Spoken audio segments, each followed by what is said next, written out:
I don't even know his last name, but now my baby has his face. That's what Charisse told herself the moment she saw her daughter's eyes. Not brown, not hazel. Ice blue. The same haunting blue eyes that stared into hers 10 months ago in a dark Boston hotel room. During a thunderstorm, a shared bed, and a night that should have never happened. She didn't ask for his number. He never asked for her story. They agreed on nothing permanent. No last names. No expectations. But something permanent happened anyway. Her name is Chantel. When her baby cried for the first time, she cried too. Not just from joy, but fear. Because now she had to make a choice. Stay silent, or find the stranger who held her like she was made of something rare, and tell him, "You have a daughter, and she has your face. I don't even know his last name. But now my baby has his face. Have you ever done something once, just once, and it changed your whole life?" Charisse thought it was one night. He thought they'd never cross paths again. But now she's staring into the eyes of a baby that looks just like a billionaire. What would you do if your child looked like a man who doesn't even know your name? Don't scroll. Hit that subscribe button. Stay with Mr. Charles Stories. Because you need to hear what happened when she finally found him. Boston never did know how to rain quietly. Thunder cracked against the skyline like the sky was at war with itself. Lightning lit up the city in short, angry flashes, and the sidewalks flooded faster than traffic could reroute. It was chaos. Wet, cold, and heartless. Charisse stood at the sliding glass doors of the Harbor Row Hotel, clutching her duffel bag like it was life support. Her curls were heavy with rainwater, her flats were soaked, and her patience was down to the last thread. She stepped up to the front desk, dripping and exhausted.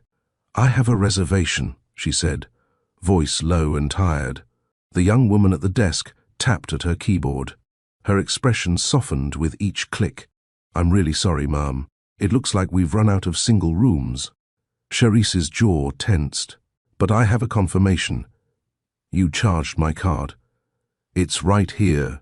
She unfolded the damp printout with shaking hands. The clerk read it, then nodded. "You did have a confirmed booking, but with all the flight cancellations we've been overrun. We had to start upgrading or combining people where we could." Charisse inhaled slowly, trying to keep her tone even. "So, what are you saying? There's only one room left. A suite." Her eyes narrowed. "Okay, I'll take it." The clerk hesitated. "It's already half occupied." A guest agreed to share. Said he didn't care who it was. Charisse blinked. "Or I take a room with a total stranger?" "I know this isn't ideal," the clerk said, a little too rehearsed.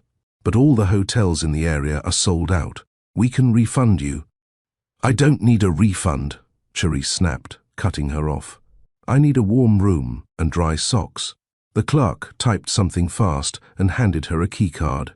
"Room 409. Elevators to your left. I hope the storm lets up soon."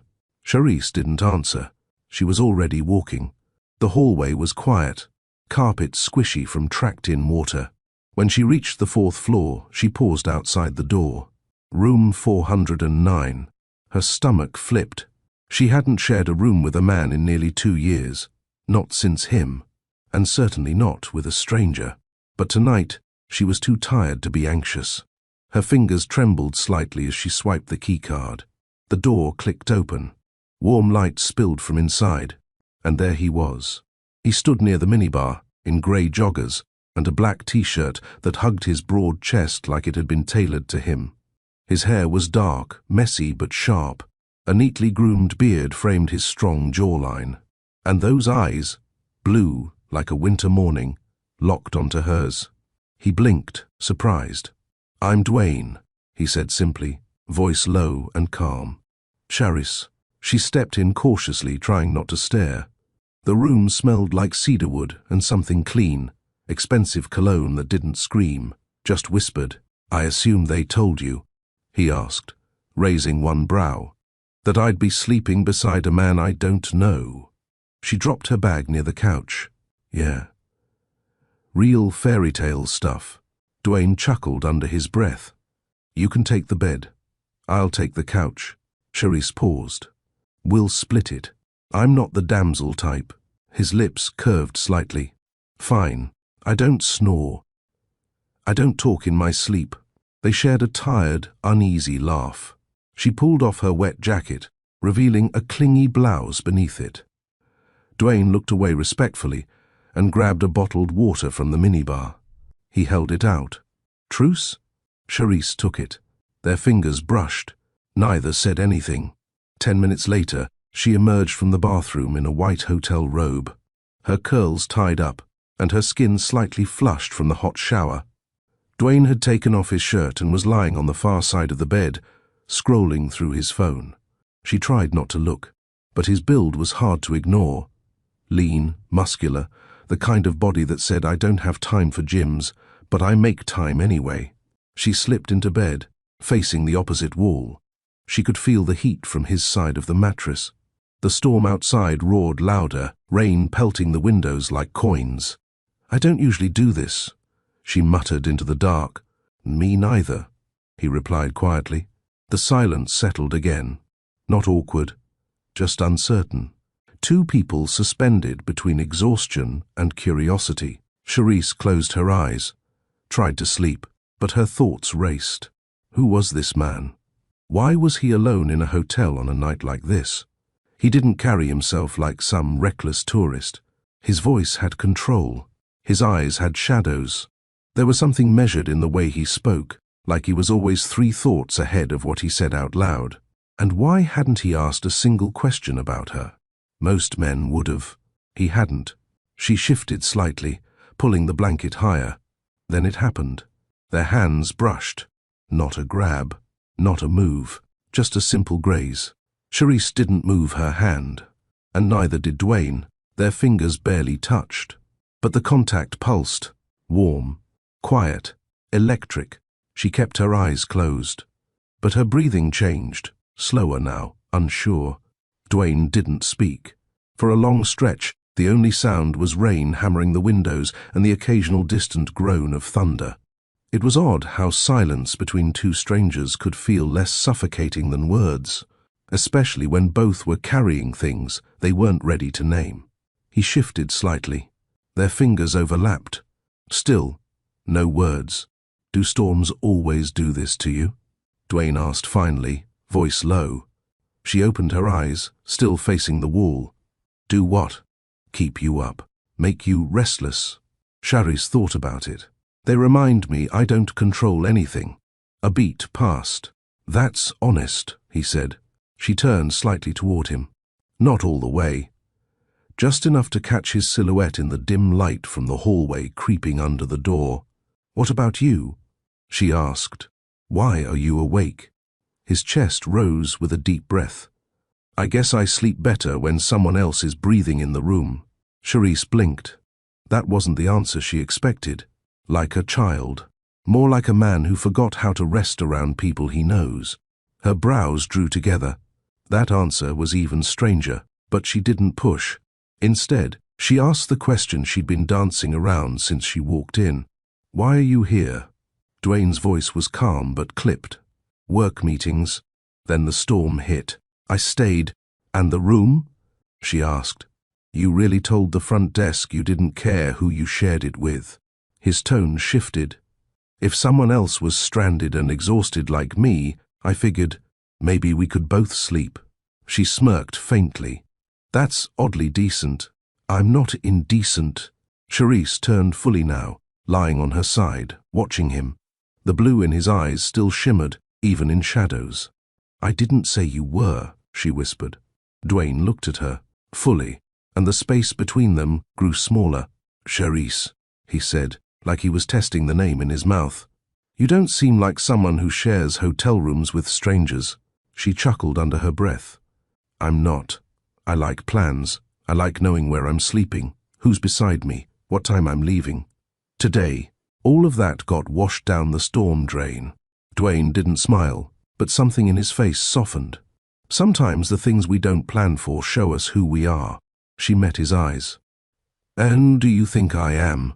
He looked at her for a long moment before answering. Someone who's tired of being strong all the time. Her throat tightened. That wasn't flirting. That was insight. She swallowed hard and looked away. "What about you? What about me? Who are you?" she asked. Honestly, he hesitated, then shrugged lightly. Just a man who's used to being wanted for the wrong reasons. Charisse didn't expect that either, but somehow it made sense. The stillness returned, not awkward, just heavy with things neither of them could afford to say. She rolled onto her back and stared at the ceiling. "I'm not looking for anything," she said. "Neither am I. I don't want this to mean something." "It doesn't." Dwayne's voice was even. "It doesn't have to mean anything." Then came the words they both had been avoiding. "But it feels like something," she whispered. He turned toward her now. "I feel it too." There was a pause, not long, but long enough for her chest to tighten. Then he reached out, slow and cautious, like he didn't want to break the fragile trust forming between them. His hand brushed her cheek, and she didn't stop him. The kiss started soft, curious. His lips tasted like quiet confidence and something wounded underneath. She responded without thinking, her fingers curling into the sheets as his mouth found hers again, slower, deeper. Dwayne moved with care. Every touch asked for permission. Every kiss was unspoken gratitude, not hunger, not ego, just two people allowing something to happen. Charisse gasped when his hand slid gently across her waist. He paused, searched her face. She nodded once, that was all. The robe slipped off her shoulder. His fingertips moved down her arm, her stomach, her thigh. He whispered her name like he didn't want to forget it, and she whispered his like she already knew she would. The storm outside kept raging, but inside room 409 there was only warmth, only breath, only hands and lips that didn't feel like strangers anymore. Later, when it was done, Charisse lay on her side, facing the wall again. Dwayne was quiet beside her, arm draped loosely across her waist. "Thank you," she whispered into the dark. "For what?" "For not making me feel alone tonight." His voice was low, honest. "You didn't make me feel alone either." They fell asleep like that, close, unspoken things between them. No promises, no expectations, just stillness. And by morning, she was gone. Folded towel on the bathroom counter. Fresh robe hung back on the hook. Room key left on the dresser. The only thing left behind was the faint scent of her curls on the pillow, and her name in his memory. Dwayne woke up slowly, the morning light already stretching across the room in soft gold beams. The rain had stopped. The storm was gone. His hand reached across the bed instinctively. The warmth was missing. The curve of her body, gone. Only rumpled sheets and faint perfume remained. His brows pulled together before his eyes even opened. When they did, he turned to look at the space beside him. Empty.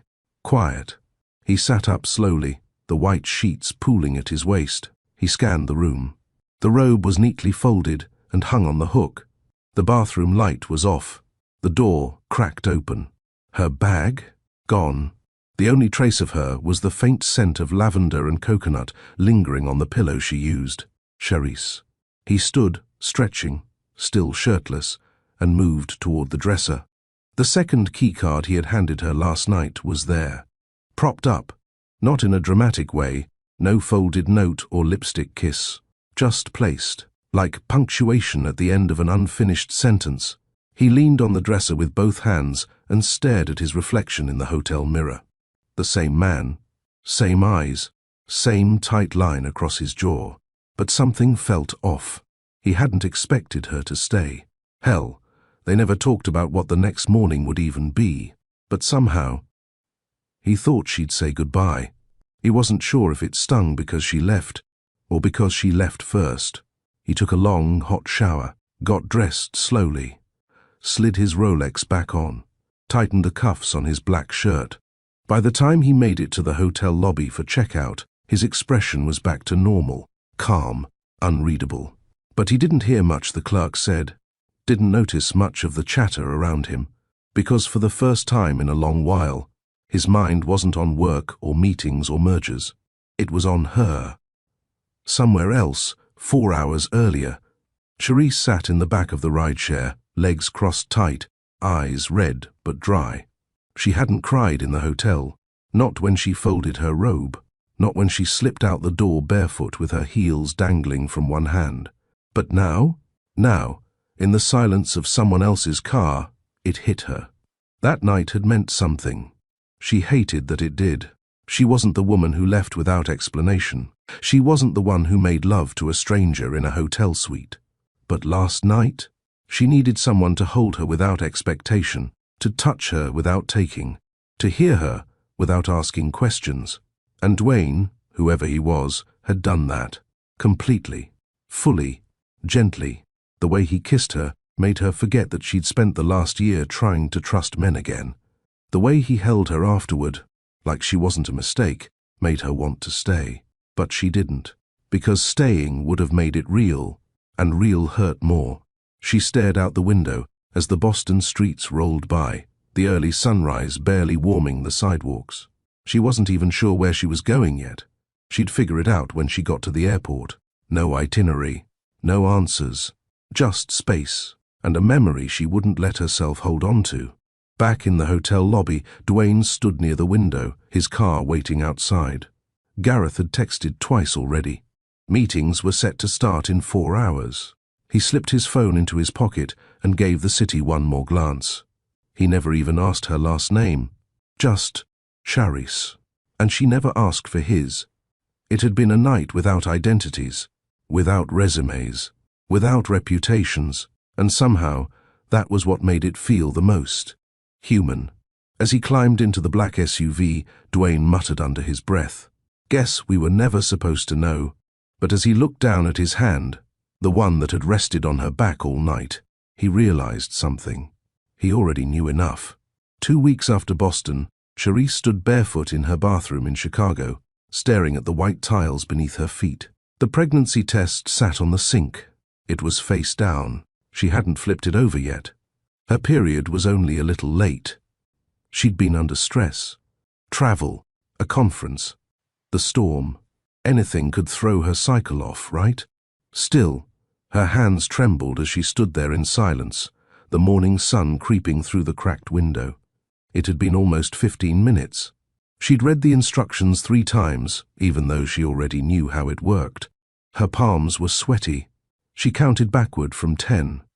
Then she flipped the test over. 2 pink lines. Clear, unmistakable, bold. Charisse didn't scream. She didn't cry.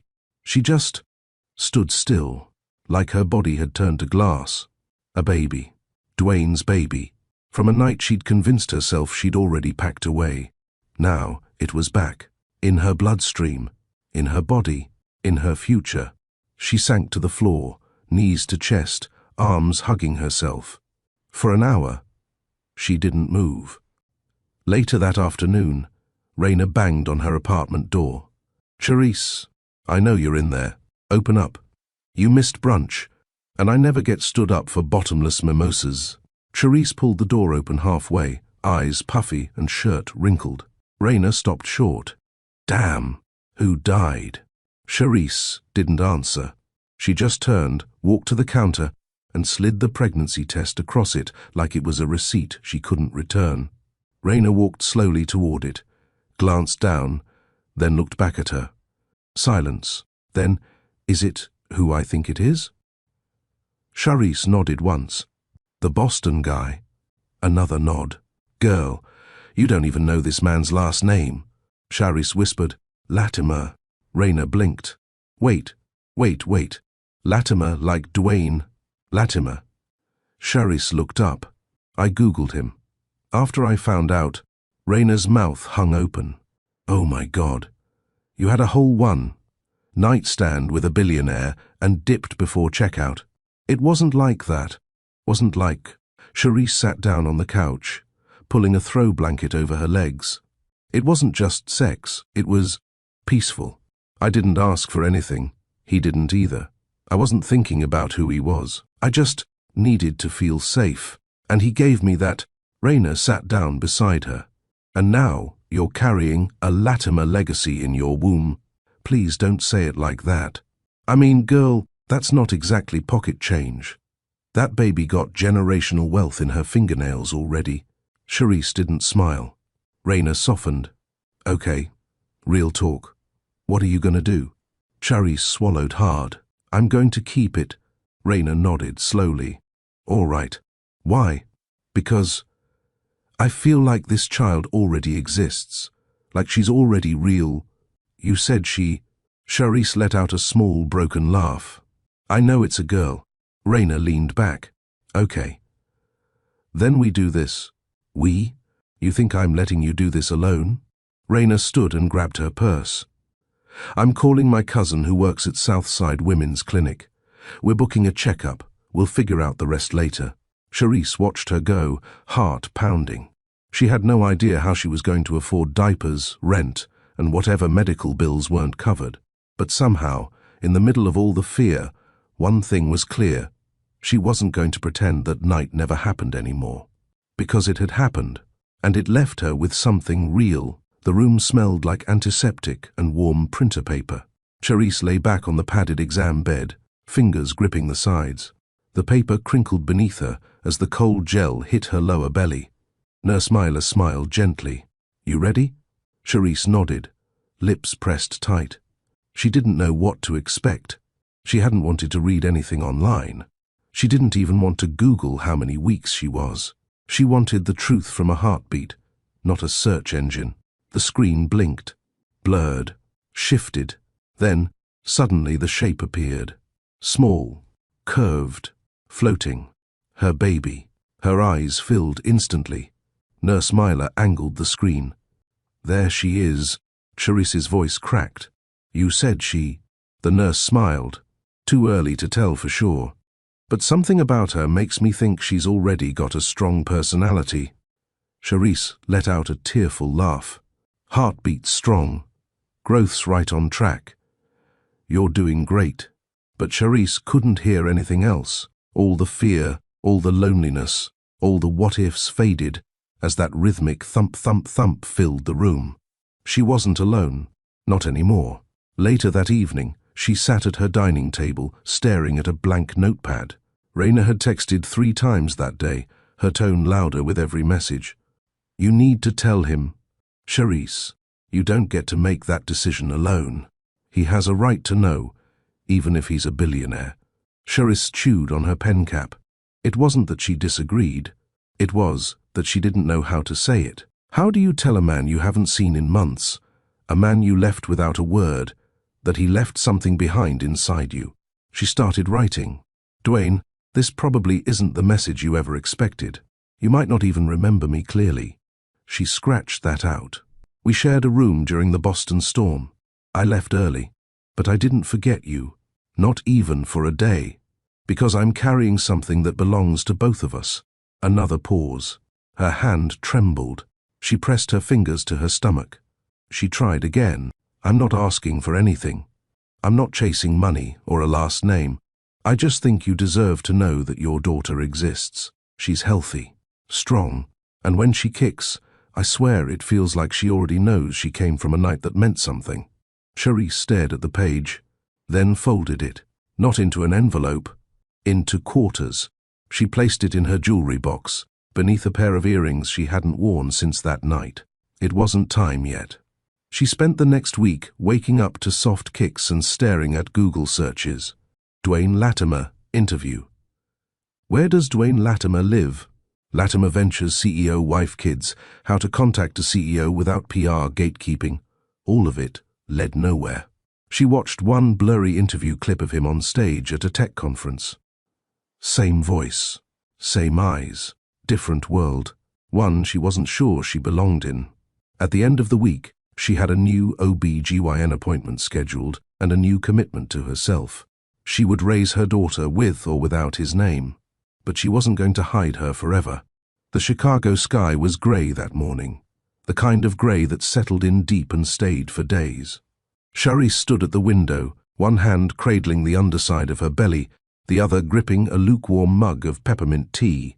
She was 9 months along now. Her ankles ached. Her back felt like it was made of bricks. and her emotions lived on the edge of her breath. The baby had been quiet that morning. Not gone. Just calm. Charisse rubbed slow circles across her stomach. "You know you're real, right?" she whispered. "Even if he never knows."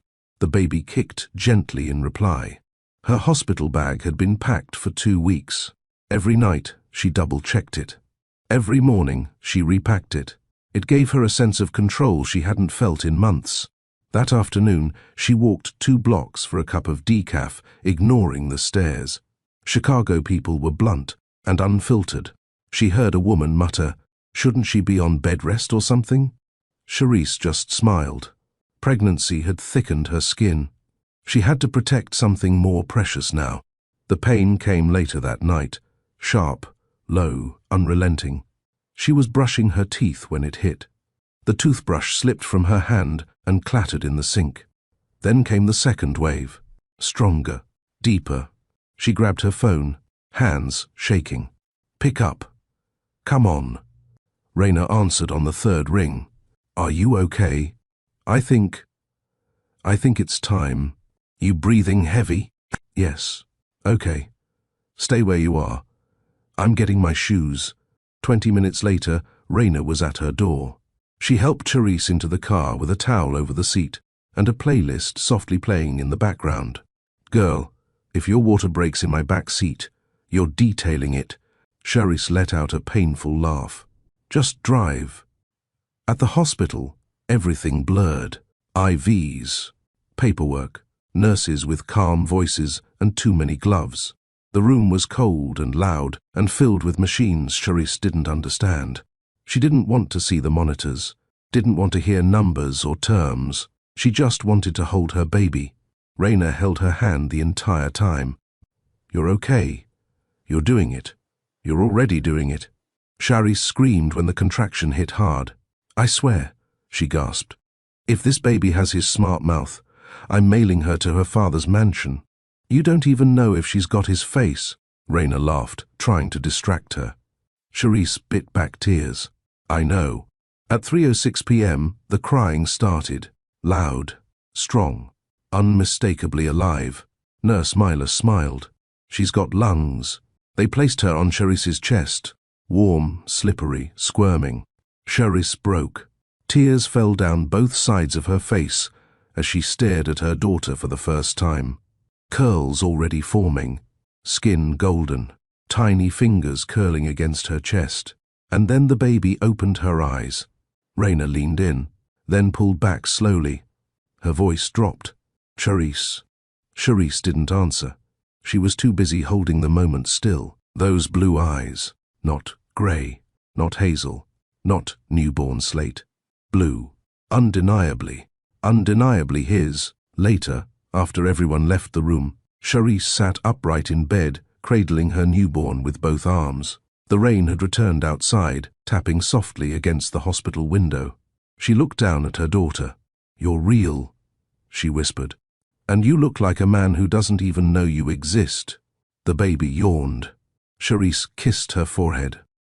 "You deserve the truth, and someday I'll tell it. But right now, I just want to keep you to myself for a little longer." She leaned back, eyes still locked on that tiny face. Chantel, a name she had whispered in sleep for weeks before she ever said it aloud. Outside the hospital room, life went on. Phones buzzed, elevators dinged, births, deaths, emergencies, all spinning around the edges of the world. But inside room 312, a mother finally let herself feel the truth.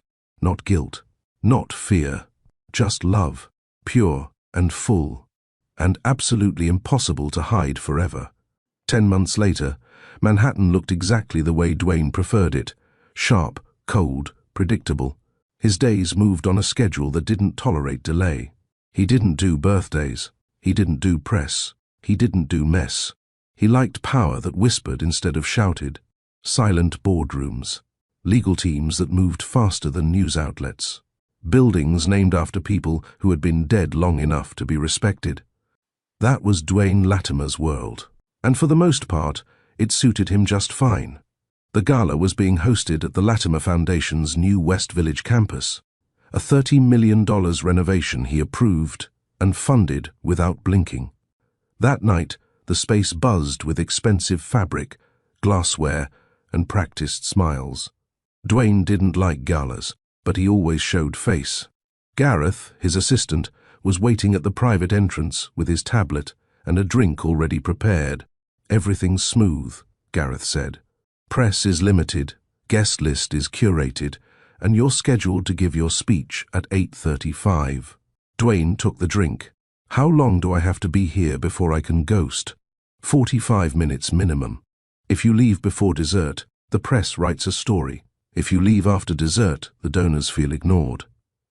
Leave between entree and cake? They call you mysterious. Dwayne smirked. Then keep the engine warm. I'm not sticking around for chocolate souffle. Gareth turned to check his messages. Then he paused. Froze, actually. What? Dwayne asked. Gareth blinked. There's someone in the lobby asking to see you. She says it's urgent. She says it's about Boston. Dwayne's entire body went still. Boston? She wouldn't give a last name. His voice dropped. What does she look like? Black woman. Maybe early 30s.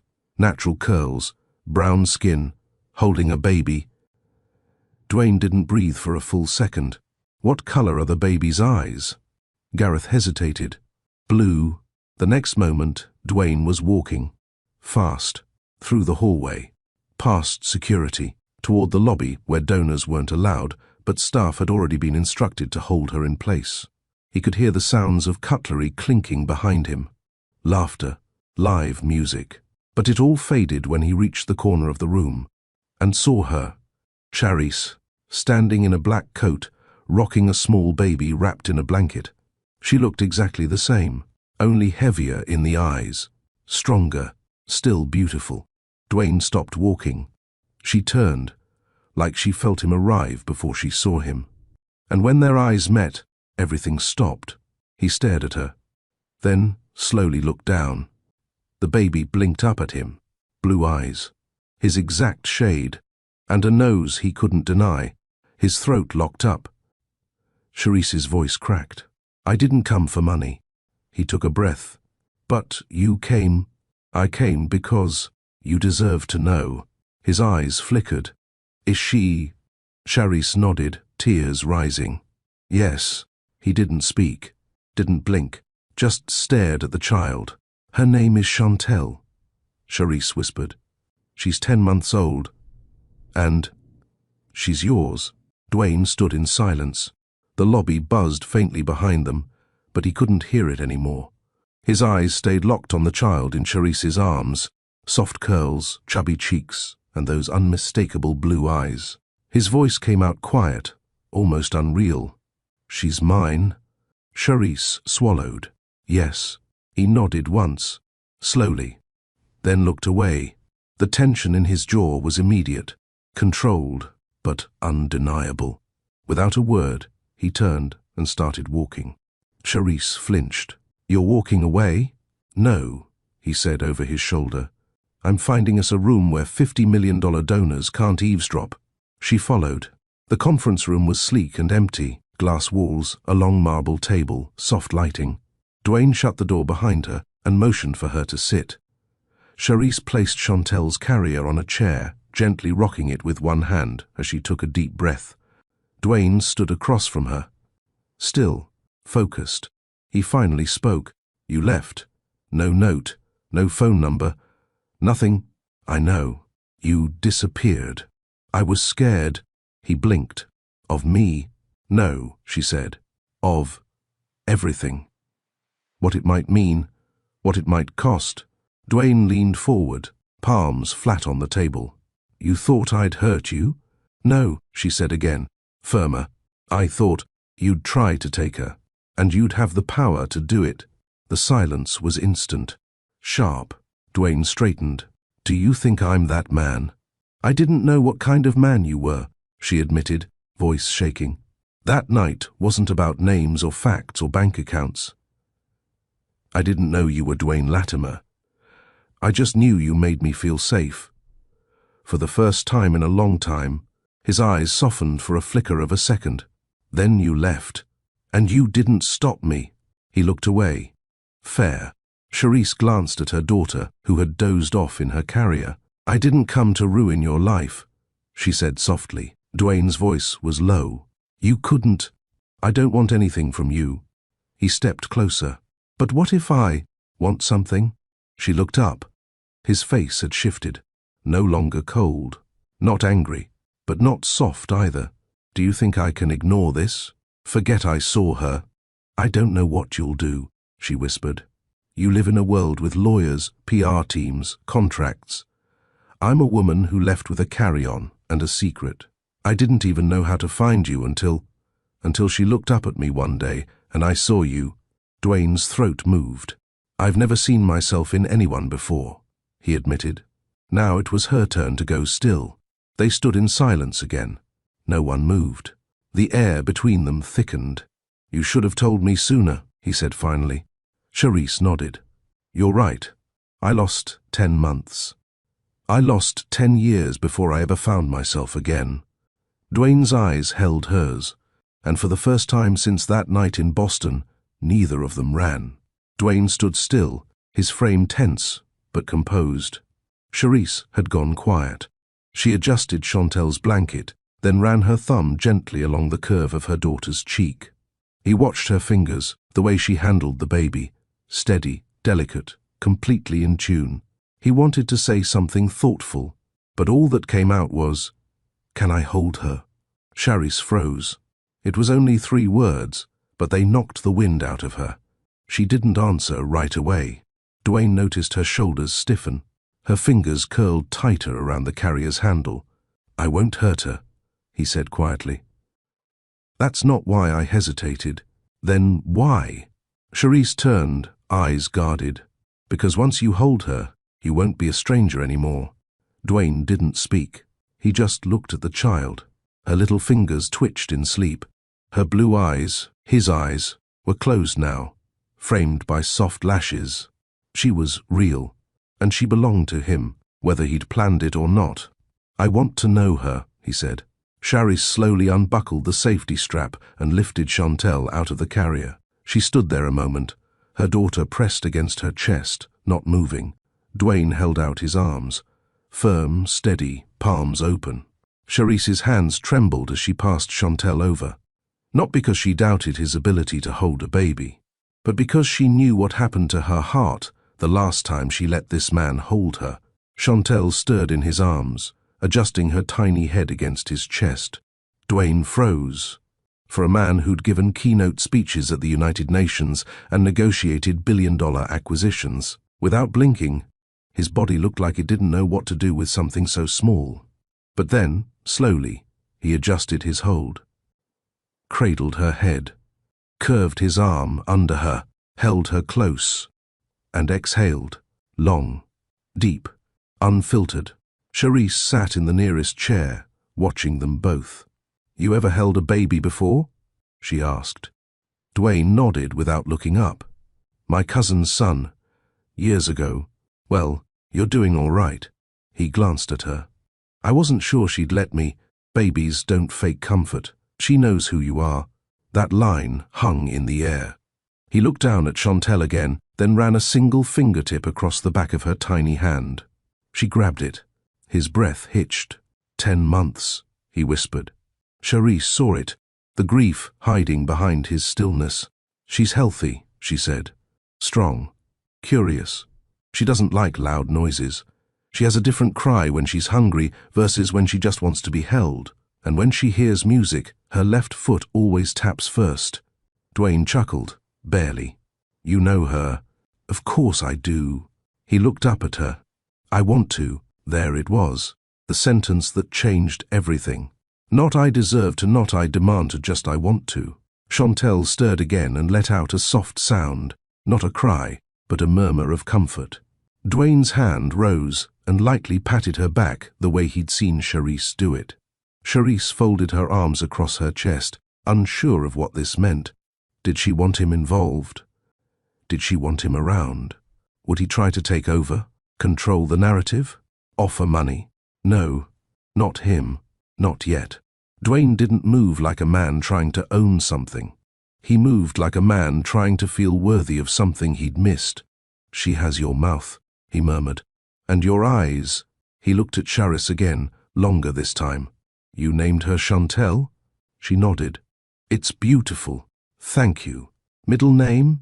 "Aria." "Why Aria?" Charis leaned back. "It was the name I used to write in the corners of my journals when I was a teenager. Felt like a version of me I never got to become. When I met her, I felt like she completed her." Dwayne looked down again. "Then her name's perfect." Silence. Then he added, "And yours?"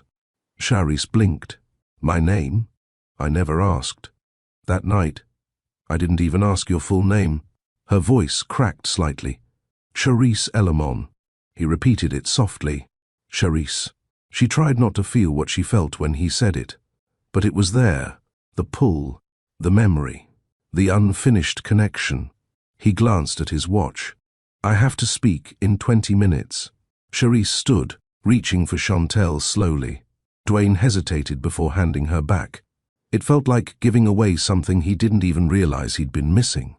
Charis adjusted the blanket. "We should go." He nodded. "Can I see you again?" She met his eyes. "To see her?" Dwayne stared at her. "To see both of you." Dwayne adjusted his cuffs as he stepped onto the stage. Applause broke out immediately. Donors, executives, reporters, investors, everyone in their place, everyone watching. He straightened his spine, forced his face neutral, and smiled once for the cameras. The screen behind him lit up with the Latimer Ventures logo. He could deliver this speech in his sleep. Had done it before. Could do it again. But tonight, the words felt foreign. Mechanical. His hands still remembered the weight of a 10-month-old girl with blue eyes and a tight grip on his finger. He cleared his throat. "Tonight isn't about wealth," he began. "It's about what we leave behind, the kind of impact that outlives us." His voice didn't waver. But his mind was nowhere near the podium. Across town, Charis sat in the back of a lift, Chantel tucked securely against her chest in a wrap carrier. The city lights blurred past the window. Her fingers played with the edge of the blanket as her daughter slept soundly against her. She had done what she came to do, she told him. He held her. And he didn't run. But the hardest part wasn't in what he did or didn't say. It was in the look on his face. That look she hadn't expected. Soft, unsteady, real. The man she remembered from Boston hadn't vanished into power suits and cold boardrooms. He was still in there, and that scared her more than if he'd turned out to be a cold-hearted billionaire cliché, because it meant something might actually start, and beginnings were more dangerous than endings. By the time she reached her apartment, Raina was already on FaceTime. "I'm going to say this once," Raina said, her tone sharper than usual. "Don't fall in love with the idea of what he could be. Watch what he chooses." Charis slid off her shoes. "I'm not falling in love. You already did. You just did it silently." Charis dropped onto the couch. He asked to see her again. Raina raised an eyebrow. "And you said?" "I didn't say no, girl." "I didn't say yes either." Raina exhaled. "Charis, you're not dumb, you're soft, and soft doesn't mean weak. But please, don't mistake his regret for readiness." Charis blinked fast. That line landed harder than she expected. Later that night, the apartment was quiet. Chantel slept in her bassinet, her tiny hand resting on a stuffed elephant. Charis sat at the edge of the bed, her phone in her hand, thumb hovering over the screen. No texts, no missed calls. She told herself she wasn't waiting, but she was. And, at exactly 11:42 p.m., her screen lit up. Unknown number. "I didn't say thank you for bringing her to me. I haven't stopped thinking about her eyes. Or yours. Dwayne." Charis stared at the message. No emoji. No photo. Just his words. Just enough to make her feel something dangerous again. She didn't reply. She placed the phone on the nightstand, turned out the light, and laid back. Chantel stirred. Charis whispered into the dark, "Don't make promises you can't keep, Dwayne." Then she closed her eyes. knowing full well the story was only just beginning. The message came at 8:16 a.m. "I'll be in Chicago tomorrow. I know you didn't ask for follow-up. And I want one. Can we meet? Anywhere you're comfortable. I want to see both of you, but especially her. Dwayne." Charisse read it twice, then set her phone down and stared at the wall. He didn't try to guilt her. He didn't offer money. He didn't say, "I deserve anything." He said he wanted to see her daughter, and that made it harder to say no. She picked the spot, a small corner cafe on the south side. Not fancy, not performative, just quiet, clean, and neutral. Dwayne arrived exactly on time. Dark jacket, no tie, navy sweater. He carried nothing but his phone. No staff, no security, no assistants, just him. He spotted her at a corner table and approached slowly. Charisse had her arms around Chantel, who sat on her lap with a teething ring halfway in her mouth. Dwayne paused before he reached the table. He took in the scene, then smiled softly. "Thank you for coming." Charisse gave a small nod. "Sit," she said, not unkindly. He obeyed. The tension was subtle but present, like the air between them was wrapped in something fragile. "I didn't want to pressure you," Dwayne said, hands clasped on the table. "I wasn't sure if I'd hear from you again after the gala. I wasn't sure you'd reach out. I meant what I said." Charisse studied him. "Which part?" He looked down at Chantel. "That I haven't stopped thinking about her." Her gaze didn't soften. "And what about me?" Dwayne's jaw shifted slightly. "I've been thinking about you since the night you left." Chantel squealed at nothing and banged her toy against the table. Dwayne chuckled. "She's got your fire." "No, that's all you." He watched the baby more than he watched her. His fingers twitched, like he wanted to reach out, but wasn't sure if he could. "You can hold her," Charisse said, voice quieter now. He looked up. "You sure? She knows your scent already. Might as well know your hands." He stood, moved gently to her side, and Charisse handed her over. Chantel didn't cry. In fact, she stared up at him, blinking. Dwayne smiled. "Hey, little one." She drooled immediately. Charisse handed him a napkin. "Welcome to fatherhood." They sat like that for a few minutes. No words, just Dwayne bouncing Chantel lightly on his knee, Charisse sipping lukewarm coffee, watching. Finally she asked, "What do you want from me?" Dwayne looked up, startled by the sharpness in her voice. "I mean it," she said. "You're here. You're doing all the right things. But what are you really here for, Dwayne?" He met her eyes. "I don't know." That wasn't the answer she expected. "I'm used to control, strategy. Being 10 steps ahead," he said. This doesn't fit in a contract. There's no boardroom solution to this." Charisse held his stare. "I don't want to hurt you," he said. "You already did." Dwayne flinched. "I'm not saying it was your fault," she added. "But this baby grew inside me while you sat in glass offices and did TED Talks. I carried her alone. I planned a life without you in it. So now that you're in it, you better figure out what that means. Fast." Dwayne nodded slowly, Chantel gripping his finger as if backing her mother up. "I want to know her. I want to be there for her." "That's not a line." "Okay, then you'll need to prove it." Charisse stood. Dwayne stood too, still holding Chantel. She reached for her daughter, and he handed her back without hesitation. "Next time," she said, "you bring something other than words." Dwayne nodded. "Like what?" "Consistency."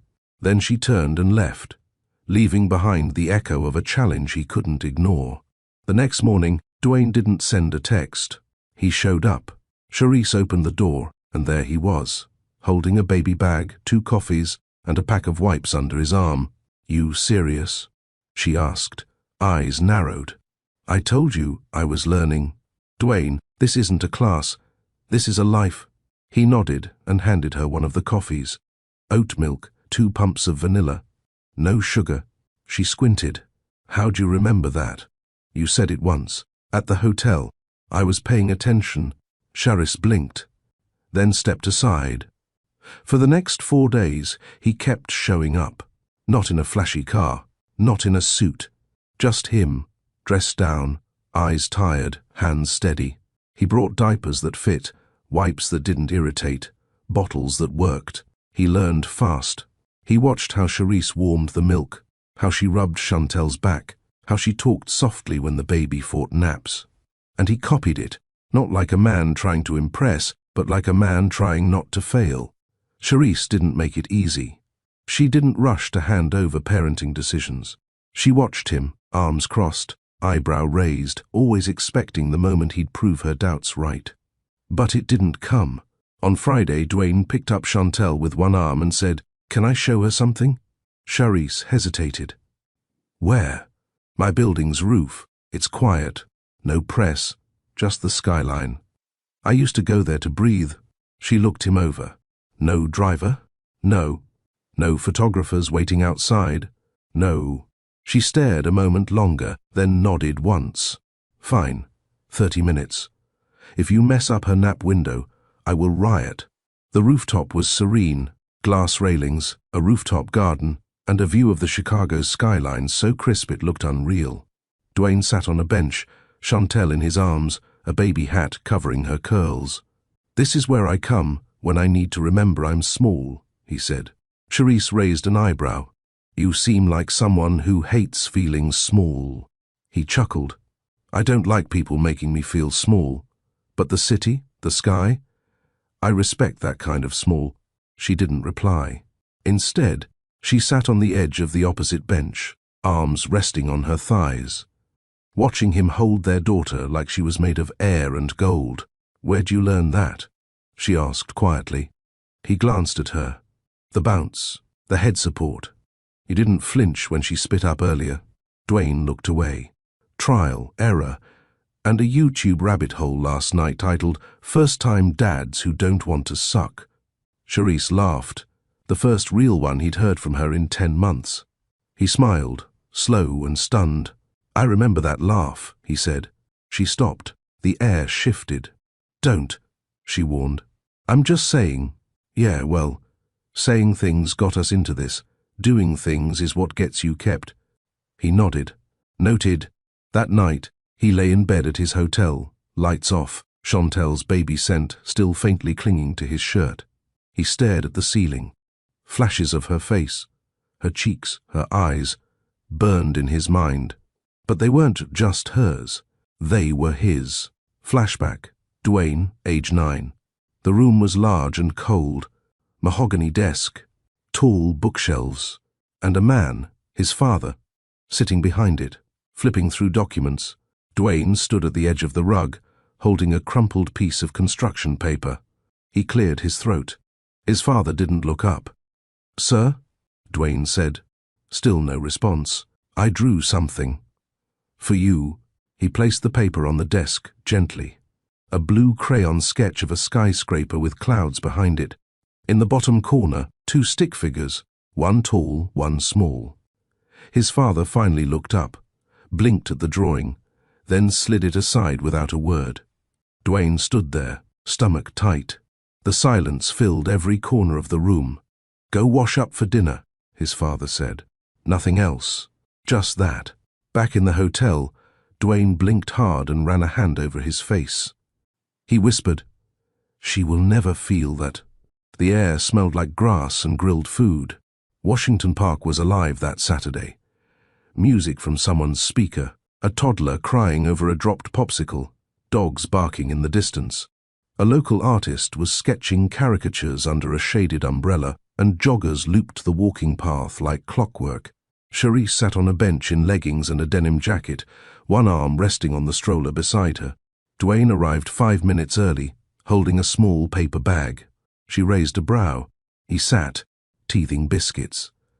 "I read they help, only if you pair them with apple slices." He pulled a second bag from his coat. Charisse smirked. "Okay, you did your homework." Dwayne leaned back, squinting at the trees. "I couldn't sleep again last night." Charisse reached into the stroller, lifting Chantel into her lap. "You're a billionaire, Dwayne. Buy better pillows." He glanced at the baby, who was blowing bubbles and clutching her blanket. "Wasn't the pillow," he said. "It was remembering what I never had." Charisse glanced sideways. You want to tell me, or just float that out and let it die in the air? He gave a low laugh. My father was allergic to affection. Charisse blinked. I don't mean emotionally unavailable. I mean deeply committed to being absent, even when he was physically in the room. He watched Chantel wiggle. I used to rehearse how to say hi to him. I'd stand in the mirror like a fool. Should I wave? Should I shake his hand? Should I salute him like a soldier? Charisse said nothing. I stopped trying when I was 10. The last time I called him Dad was at a funeral. Charisse's voice softened. His? Dwayne shook his head. His brother's. For a while, they sat there in silence, birds overhead, the wind shifting slightly. You ever wonder what kind of dad you'll be? She asked. I think about it now. What do you see? I don't know yet, Dwayne said, but I know what I won't be. Charisse nodded. That's a start. They took Chantel to the small play area. She wasn't old enough to do much but giggle at the swings and chew on her pacifier. But Dwayne still held her tightly as they walked the edges of the park. Charisse watched his body language. Gentle, alert, steady. That scared her more than if he'd fumbled it. Later, they sat on a patch of grass under the only tree that gave full shade.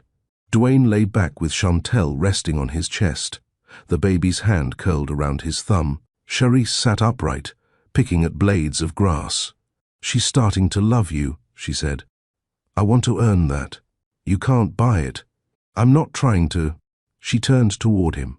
That's what scares me, she said. You're trying. Like this is something you can study and ace. Dwayne sat up, slow, careful not to wake Chantel. I'm doing what I know. Don't try to fix me, Dwayne. Don't try to fix her. We're not broken dolls you can repair with guilt and first-class flights. I never said. You don't have to say it.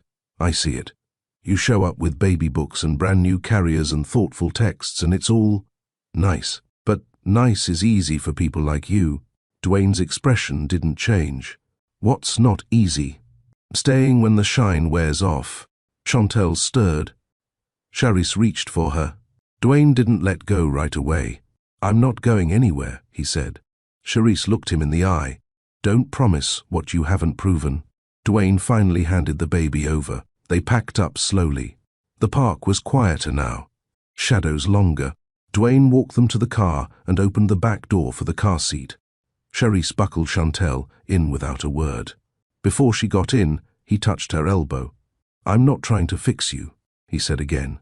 I'm trying not to repeat my father. She looked up at him, unsure whether to soften or harden. She chose neither. Then don't repeat my past either, she said. Don't show up just to leave when it matters. Then she got in and closed the door. Dwayne stood there as the car pulled off. His fists clenched, then slowly released. Dwayne's schedule had never been touched. Not rescheduled. Not shuffled. Not delayed. His assistant, Gareth, knew the unspoken rule. Dwayne's calendar was sacred.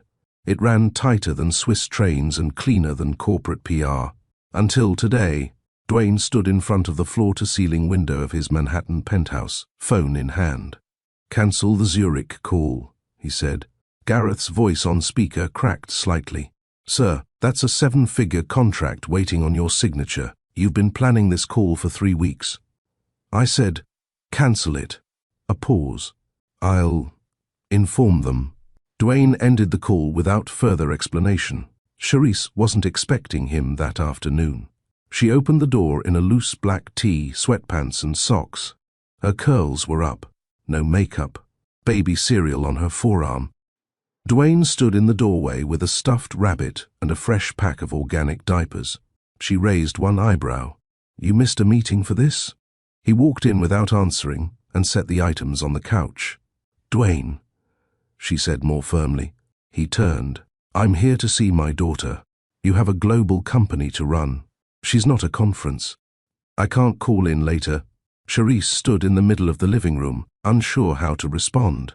She didn't recognize this version of him. Or maybe this was the real one.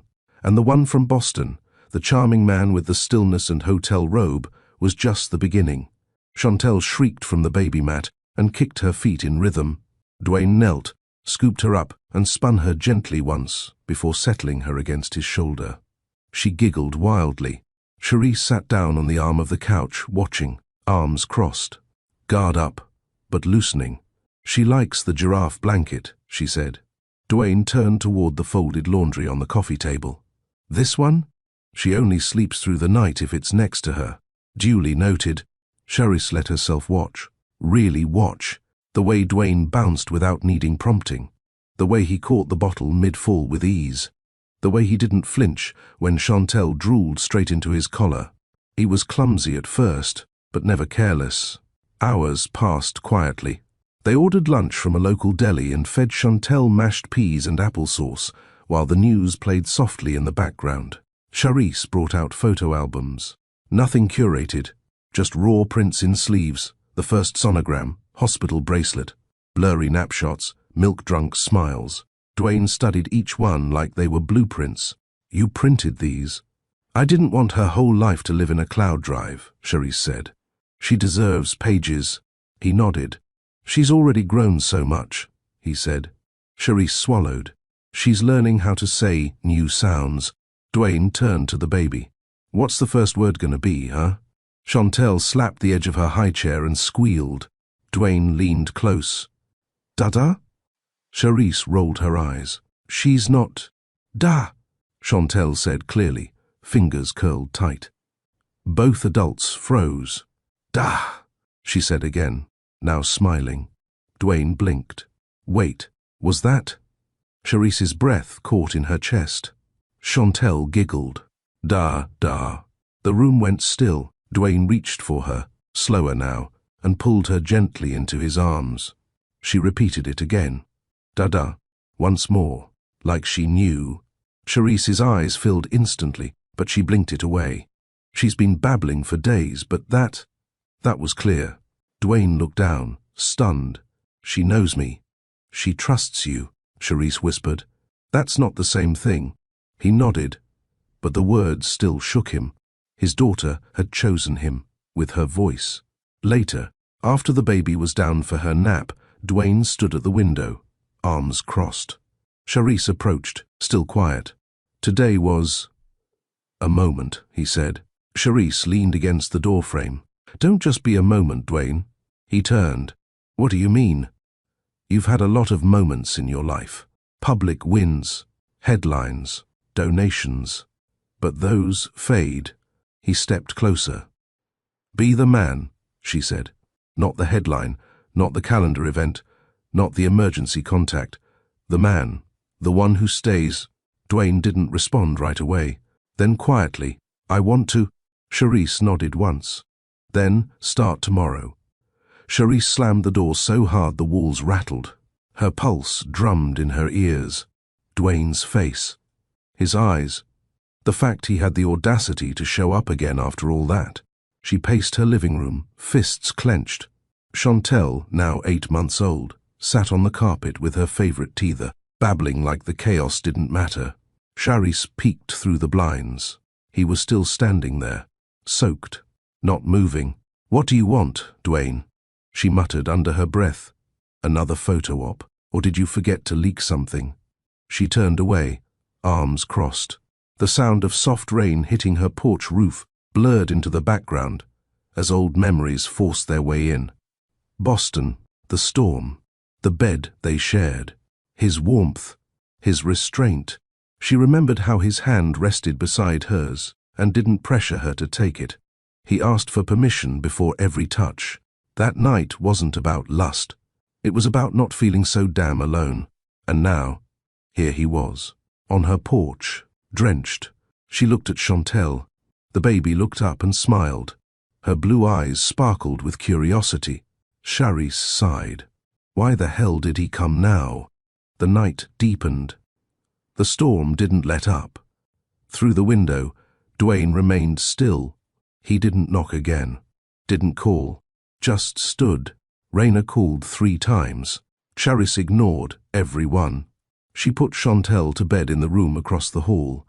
The baby cooed and reached for her mom's curls, always fascinated by their bounce. Charisse kissed her forehead and whispered, "No matter what happens, you're mine first." Downstairs the wind howled, and so did her thoughts. She opened the door again, fast, like if she hesitated she'd stop herself. "Why are you still here?" Her voice was low but cut through the rain. Dwayne looked up. His soaked shirt clung to his body. His hair matted down. "I told you I wasn't leaving. You don't get to show up here like some broken-hearted billionaire and expect a fairy tale." He didn't argue. "I just needed to see you." She stepped out onto the porch, arms tight across her chest. "You already saw me, and you used it. You used her. I made a mistake." "No. Mistakes are small. You made a decision. Don't sugarcoat it."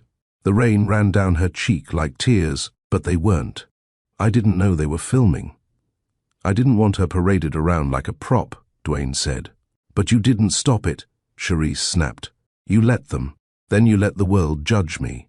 Your PR firm told everyone I was grateful for support. I never said that." Dwayne closed his eyes. "You're right." Silence. Long. Sharp. "You want to come in?" she asked finally. He looked at her, surprised. "No," she said, before he could move. "That wasn't a yes. I asked a question. There's a difference." He cracked a sad smile. "I'll stay here." She nodded once, then went back inside. She turned the lock, but she didn't close the curtain. She watched. By morning, the rain had stopped. The porch was wet. The sun peeked through the clouds. Birds chirped like they had no idea a silent war had happened overnight. Charisse opened the door slowly. Dwayne sat on the top step, arms resting on his knees. He looked like hell, and somehow still like the man from that suite in Boston, real, stripped, ordinary. She tossed him a towel. He caught it without a word. "You look stupid," she muttered. He smiled. "I feel worse." "You sleep at all?" He shook his head. "I didn't either." She walked past him, sat on the bottom step, let the morning air fill her lungs. "I hate you a little," she said, "but I hate missing you more." Dwayne turned his head slowly toward her. "That night, I didn't want to like you," she said. "I wanted it to be a one-night story, a storm, a mistake. It wasn't—" "No," she whispered. "It wasn't—" She stood. "Come inside. But this isn't forgiveness. Not yet." He stood too. "I know." When he stepped into the house, he paused. The scent, the warmth, the small photos on the wall. Everything about it said home. But it wasn't his. Not yet. Chantel cried from upstairs. Dwayne looked up, his breath catching. Charisse looked at him. "Do you want to—" He nodded. Together, they went upstairs. Charisse opened the nursery door. Chantel stood in her crib, wobbling. When she saw Dwayne, her eyes lit up. "Dada," she squealed. Charisse froze. Dwayne looked like he'd been struck by lightning. "She's never said that before," Charisse whispered. Chantel reached out, giggling. Dwayne stepped forward, trembling. He picked her up, awkward but careful. The baby laid her head on his chest and sighed. Dwayne's eyes filled. "She remembers me?" She never forgot. Charisse stood beside him, stunned. She hadn't planned this. She hadn't wanted this. But her heart cracked open anyway. And for the first time in a long time, Dwayne whispered, "I'm exactly where I'm supposed to be." Charisse sat at the kitchen table, staring at her cup of cold coffee. Her hands were clasped tight, knuckles pale. Upstairs, Dwayne was giving Chantel a bath under her watchful eye. He hadn't said much after the Dada moment. He didn't have to. His face carried more weight than words ever could. The front door banged open. Raina. "Girl, what the hell is going on?" Her sister barked. Charisse didn't flinch. "Good morning to you too." "Cut the crap. Why is he here?" Raina stormed into the kitchen like a wildfire. Charisse didn't answer right away. She reached for her mug, sipped, then placed it back down. "He stayed outside all night in the rain," Charisse said softly. "And? You think that's love?" "He's a millionaire with umbrellas and drivers, Charisse. Don't get soft on a man who threw you to the wolves. Charisse held her gaze. He didn't come here with cameras. He didn't say a word. He just stood there. Raina folded her arms. You gonna fall for that? No. But I'm not throwing away something I haven't heard yet either. You don't owe him the benefit of the doubt, Raina said. You owe Chantel a stable life, not some emotional rerun. Charisse's jaw tightened. She called him Dada. That shut Raina up. Silence stretched between them. Charisse stood. You think I'm not angry? I hate how much space he takes up in my mind. I hate that his scent makes Chantel calm. I hate that my daughter smiled bigger this morning than I've seen in weeks. Raina's eyes softened, but her voice didn't. And what if he leaves again? What if this is guilt, not growth? Charisse exhaled. Then I'll survive. Again. They turned as Chantel's laughter floated down the stairs. Dwayne walked in with a towel-draped toddler on his hip. His shirt clung to his damp skin, and his eyes flicked between the sisters. Raina glared. You got 5 minutes to explain what kind of man uses a child for headlines. Dwayne didn't answer right away. Instead, he looked at Chantel, gently passed her to Charisse, then faced Raina head-on. You're right. I deserve all the smoke, he said. But I didn't leak that video. And I didn't agree to it. It was my campaign manager trying to clean up my image after a rough month. And what did you do? Raina pressed. I fired him. Charisse blinked. When? 3 hours after the press conference. I walked out mid-interview, called my lawyers, and cut him loose. Raina snorted. Damage control. No, Dwayne said. Because I looked in the mirror and hated who I was becoming. Charisse shifted, holding Chantel tighter. Then why didn't you call me? Because I didn't deserve to. I thought if I waited, let you cool off, maybe I'd find the words. He looked between them. I have money. I have buildings. I have a last name that opens doors in cities I don't live in, but I didn't have peace until I met her. And now I want a shot to earn your trust back. Both of you. Raina narrowed her eyes. Talk is cheap. Real men do more than beg for forgiveness when they're caught. Dwayne nodded. Then I'll show up. Every day. I'll bring diapers, groceries, silence when needed, answers when asked. And I'll be here, even when she locks the door. He looked at Charisse now. I won't walk away again. Charisse felt her eyes sting. She didn't trust him. Not yet. But something about the way he said again told her he'd stayed up all night replaying every mistake. Raina grabbed her purse. I'll call later. But if he messes this up, I swear to God. I know, Dwayne said quietly. After she left, Dwayne turned toward Charisse, hesitant. Thank you for letting me stay. I didn't, she replied. But Chantel did. Later that afternoon, Charisse stepped outside with Chantel balanced on her hip. The sun was out, and the porch had finally dried. Dwayne was sweeping leaves from the front steps like it was his duty. She likes books, Charisse said from behind. Dwayne turned. Books? Before bed. You want a real shot? Start with Goodnight Moon and her sippy cup. He smiled. I can do that. Charisse handed Chantel to him again. The baby curled into his chest like she'd done it 100 times. She's fast, Charisse said, eyes softening. If you blink, she'll crawl under the sofa. Dwayne kissed the top of her head. I won't blink then. They stood in silence again, but this time it wasn't heavy. It was layered, curious, cautious. Charisse glanced at him. What now? Dwayne shrugged. You let me earn my place. One moment at a time. She didn't answer. Instead, she opened the screen door. You can read her that book tonight, but then you leave. We're not playing house. Understood. As she walked inside, she said without turning, and no more public appearances. You want to be her father? Do it privately first. Dwayne nodded. Yes, Mom. That night, Dwayne sat in Chantel's nursery, reading in his softest voice. Charisse watched from the door. He pointed at the pictures, gave each animal a funny voice, and Chantel giggled like she'd found her whole joy in the sound. Charisse leaned against the doorframe, heart heavy. She didn't want to love him. She didn't want to need this. But she did. And when she looked at them, she saw something terrifying. Hope.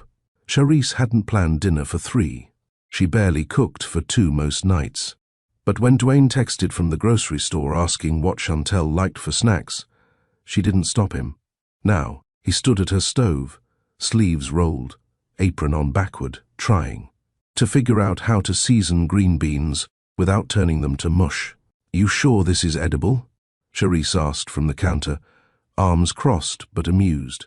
Dwayne looked up, eyes tired but happy. "I watched a YouTube tutorial. That's not comforting." Chantel was on the floor beside them, smacking 2 measuring cups together like they were symbols. "Baby girl approves." Dwayne grinned. Charisse shook her head. She'd approve of cardboard if you smiled while serving it. Dinner was simple: grilled chicken, beans and mashed potatoes from a box. Nothing fancy. But for the first time in months, the kitchen didn't feel like a battlefield. Dwayne pulled out a chair for Charisse. "Ladies first." She arched a brow. "You don't have to perform." "I'm not," he said, sitting across from her. "I'm learning." Chantel was in her high chair, flinging spoonfuls of mashed potatoes onto the floor with glee. Charisse sighed. "She's teething. Everything ends up on the floor. Even her dad," Dwayne muttered. Charisse snorted. She hadn't meant to. But it slipped out. For a few seconds, they just laughed. And it wasn't forced. It wasn't fake. It wasn't desperate. It was just them, unguarded. "You used to cook for me," Dwayne said after a moment, softer now. "That first year. I miss that." "I used to think you noticed," Charisse replied, picking at her plate. "Then you started eating at meetings, coming home late, forgetting leftovers. I stopped trying." Dwayne looked at her. "I noticed." Charisse set down her fork. "You didn't say anything. Because I thought if I said how good you were, I'd owe you time. And I didn't have time to give." "That's not an apology."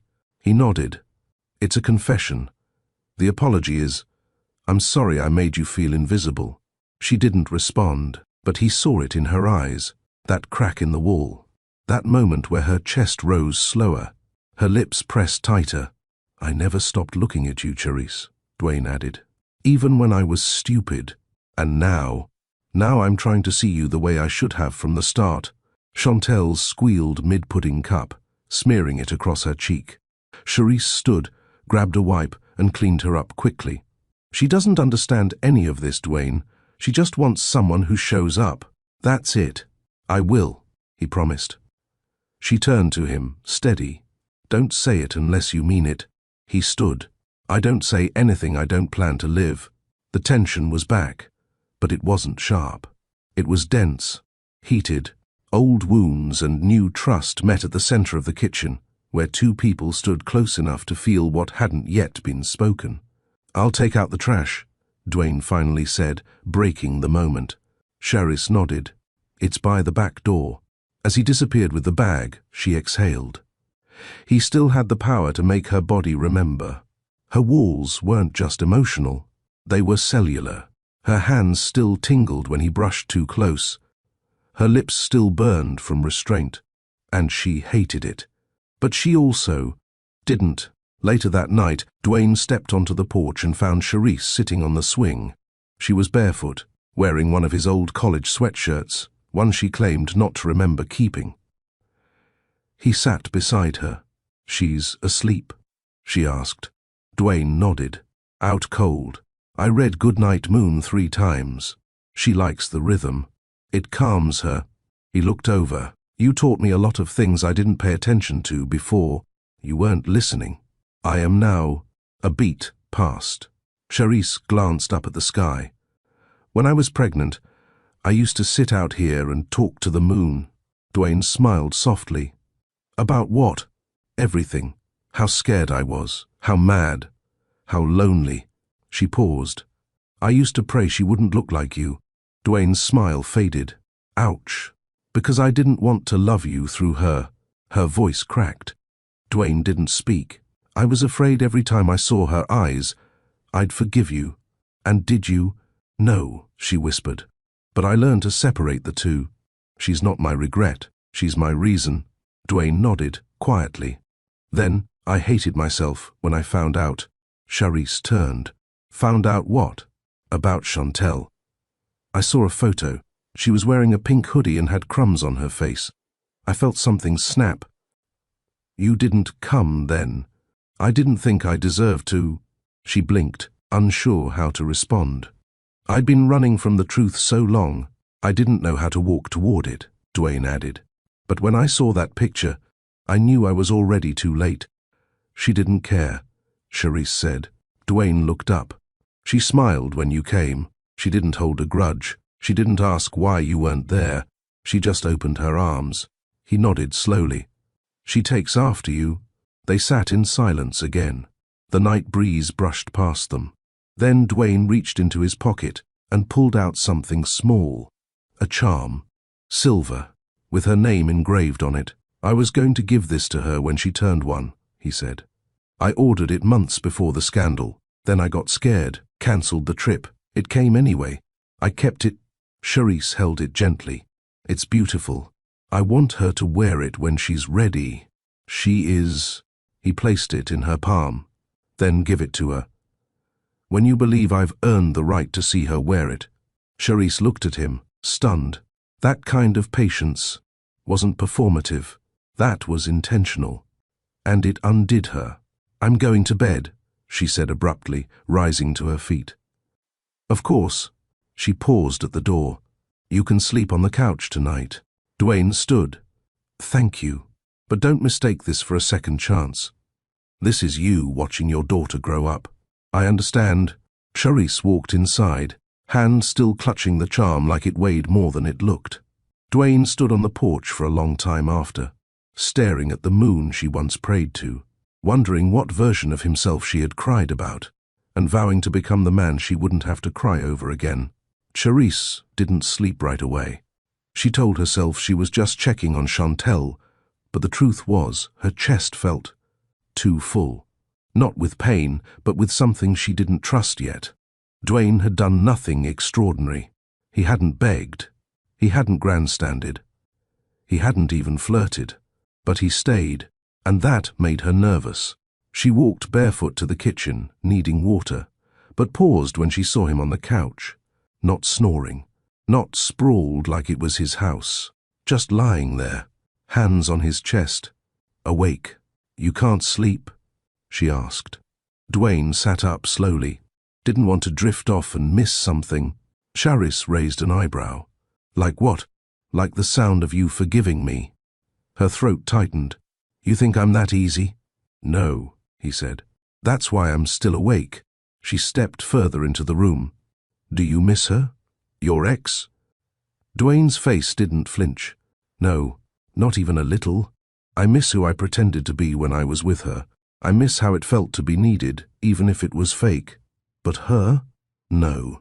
And me? I miss the version of me that could have deserved you back then. Charisse stared, then sat down on the armrest of the chair across from him.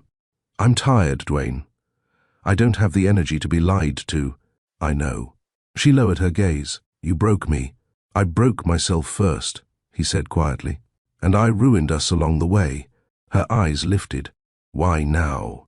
I woke up one day and realized I hadn't seen a sunset in months. That's how much I was chasing money, deals, fixes. I forgot how to be human. And what? I'm your rehab. No, he whispered. You're the only real thing I ever had. I just didn't know how to hold it. Silence. Not cold, not tense. Just heavy. I need you to know, she finally said, I didn't survive all this to become your charity case. Or your guilt project. I'm still standing because I built new legs. Dwayne nodded. And I'm not here to cut them out from under you. I want to stand beside you. If you ever let me. Her jaw tightened. She stood, walked to the sink, poured herself a glass of water. Chantel is all I've had for months, and even with her, there were nights I felt like no one saw me, like I didn't exist outside of sippy cups and exhaustion. Dwayne's voice cracked. I should have been there. I cried the first time she took her first step. Alone, no one to witness it. I filmed it for nobody. Dwayne dropped his head into his hands. I'm not telling you that to make you feel bad, she continued. I'm telling you that, because if you walk out again, I won't re-break myself trying to pull you back. He stood, walked over slowly. I'm not walking out. She stared up at him, half defiant, half daring. I'm scared of what you still do to me, she whispered. He reached out, carefully. Then let me do it right this time. Her body leaned, just slightly. Don't kiss me, she warned. I won't, he said. Unless you want me to. Their breaths mixed. Their pain mingled in the air. His hand grazed hers. She didn't pull away, but she didn't lean in either. I'm going to bed, she whispered. He nodded. Leave the hallway light on. She added, in case Chantel wakes up. I will. She walked past him, paused, then, thank you for cooking. Dwayne smiled. Thank you for letting me.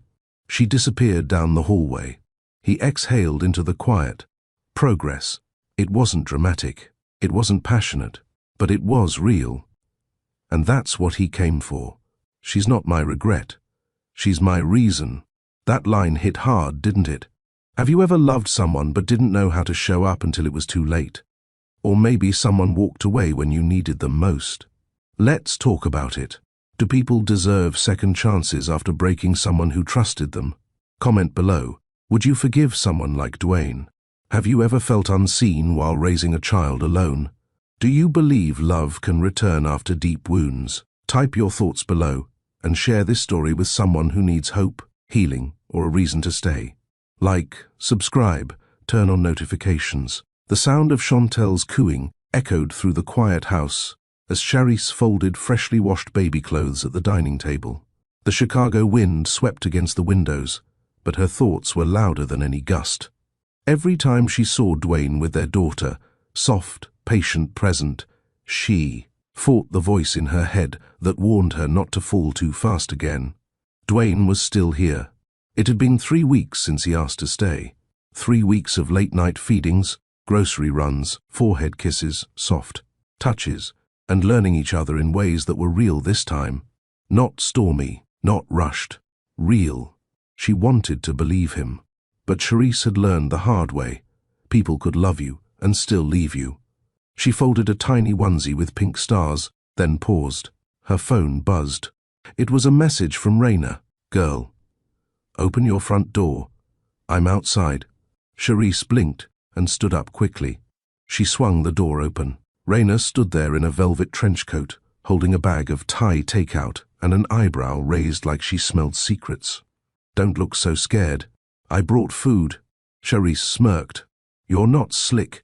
As they settled in the living room, Chantel gurgling in her swing nearby, Raina poked at her noodles. So, you just let a billionaire into your house, your baby's life, and your panties again without a full background check? Charisse choked on her spring roll. Excuse you. Raina held up her hand. Don't even lie. I saw the hickey on your collarbone last time. I didn't say anything then because I was trying to respect your healing era. But now, spill. Charisse sighed. It's not like that. Uh-huh. Let's pretend I believe that. You Googled him yet? Charisse hesitated. A few weeks ago. And? He's clean. No scandals.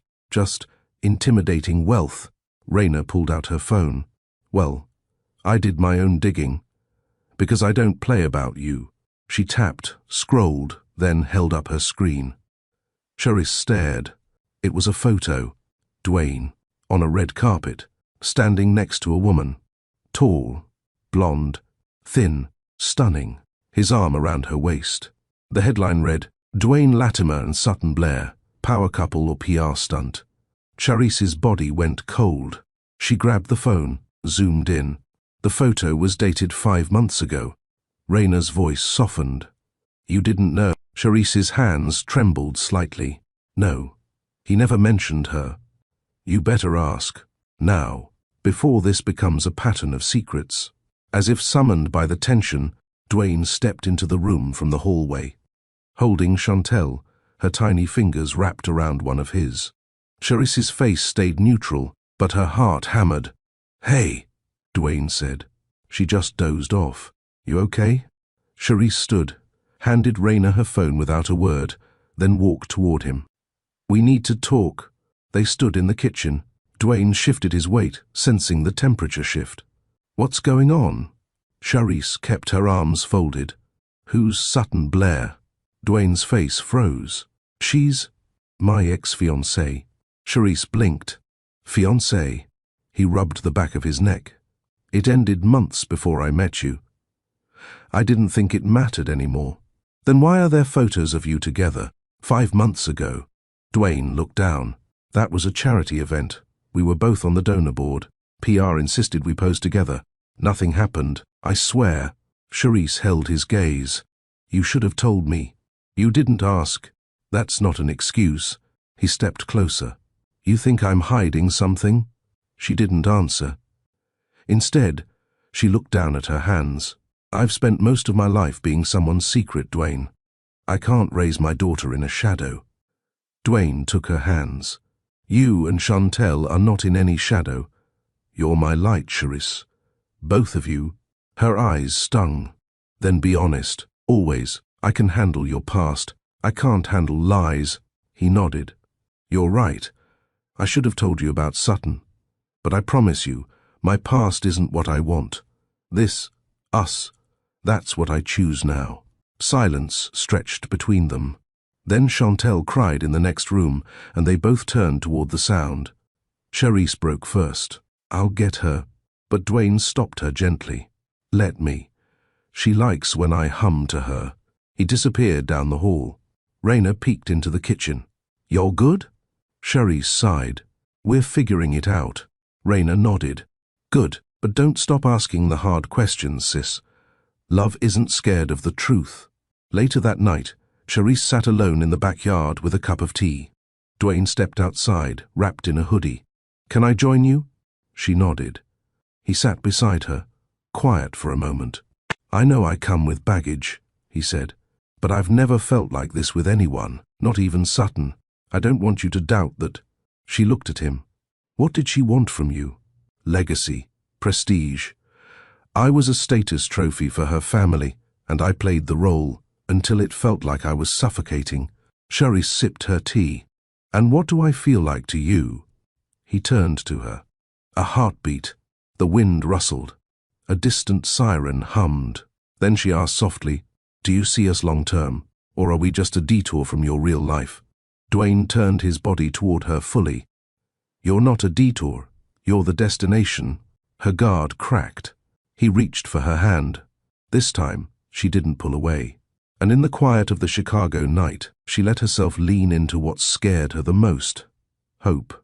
The sun filtered through the blinds in gentle strips, cutting across Charisse's cheek as she lay motionless on the couch.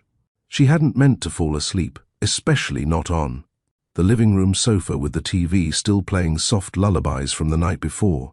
But her body had reached its limit. Between feedings, bills, and emotions she didn't know how to name, her strength had collapsed under its own weight. A soft knock pulled her eyes open. At first, she thought it was a dream. Then it came again, deliberate, patient. She sat up slowly, heartbeat quickening. It was too early for Raina, and she hadn't ordered anything. She rubbed her eyes and shuffled barefoot to the door. She opened it halfway.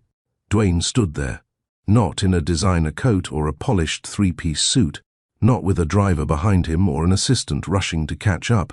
Just Dwayne, in jeans, a sweatshirt, and a look on his face that undid her. "You looked for me?" she asked, voice small. Dwayne nodded. "Everywhere." She hesitated before opening the door wider. He stepped inside, eyes scanning the small space, the baby swing in the corner, the toy, giraffe near the folded laundry, the framed photo of Charisse and Chantel by the window. His gaze lingered on the last one. "She's beautiful." Charisse swallowed hard. "She has your eyes." He turned back to her. "You left before I could ask your last name. I didn't know yours either." "I'm sorry," he said softly. "I should have asked." They stood facing each other, two people who had only shared one night but had made something permanent. Something breathing, laughing, growing. A cry came from the hallway. Chantel's. Dwayne froze. Charisse held his eyes. You want to meet her? His nod came slowly, like he was still trying to process the reality in front of him. She disappeared down the hallway and returned moments later, holding Chantel against her chest. The baby yawned and blinked up sleepily, her curls fluffed and cheeks still rosy from sleep. Dwayne's breath hitched. He dropped to a knee, not for drama or some grand gesture, but because his legs wouldn't let him stay upright. Charisse stepped closer. She's almost 10 months. I named her Chantel. Dwayne reached out, not to touch, but just to be near. His hands trembled. She's perfect, he whispered. Chantel looked at him curiously, then slowly reached out her tiny fingers toward his chin. She touched his stubble, then laughed softly. Dwayne choked on his breath. Charisse's voice cracked. That's her way of saying hello. He looked up. Why didn't you tell me? Her eyes brimmed. Because I didn't know who you were until she was already born. I never even Googled you. I thought that night was just a moment, something to bury. But when she came out with those eyes, I knew. Dwayne stood slowly.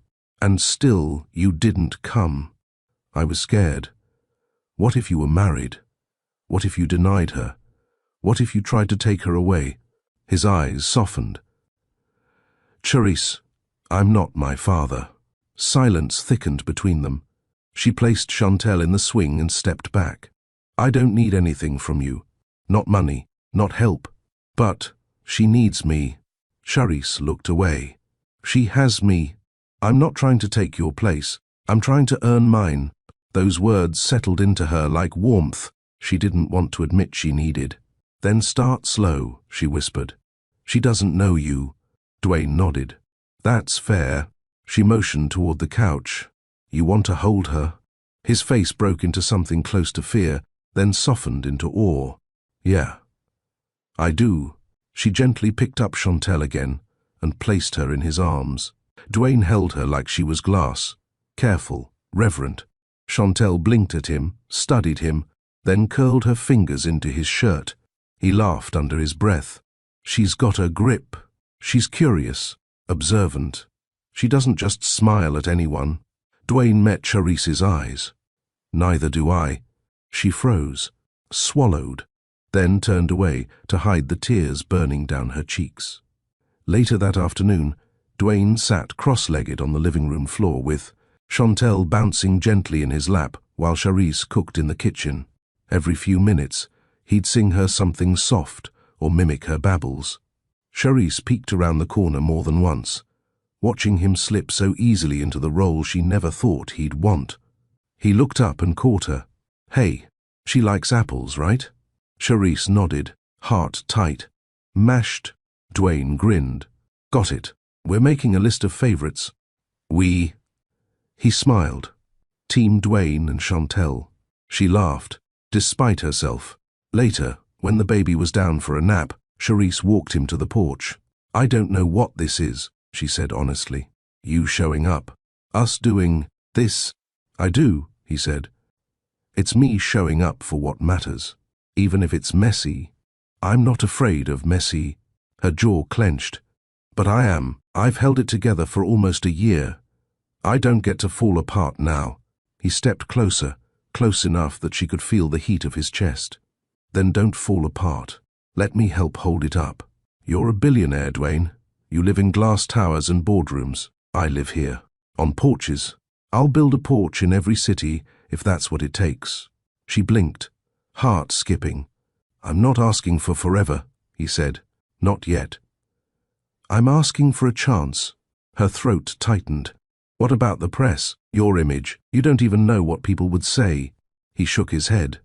Let them talk. They've talked before. This time, I'll give them something worth talking about. Charisse looked away. Dwayne reached out, his fingers brushing her cheek. Say I can come back tomorrow. She hesitated. You're already here. That night, after he left, she held Chantel close and whispered into her curls. You might just get to know your father after all. The next few days fell into a new rhythm.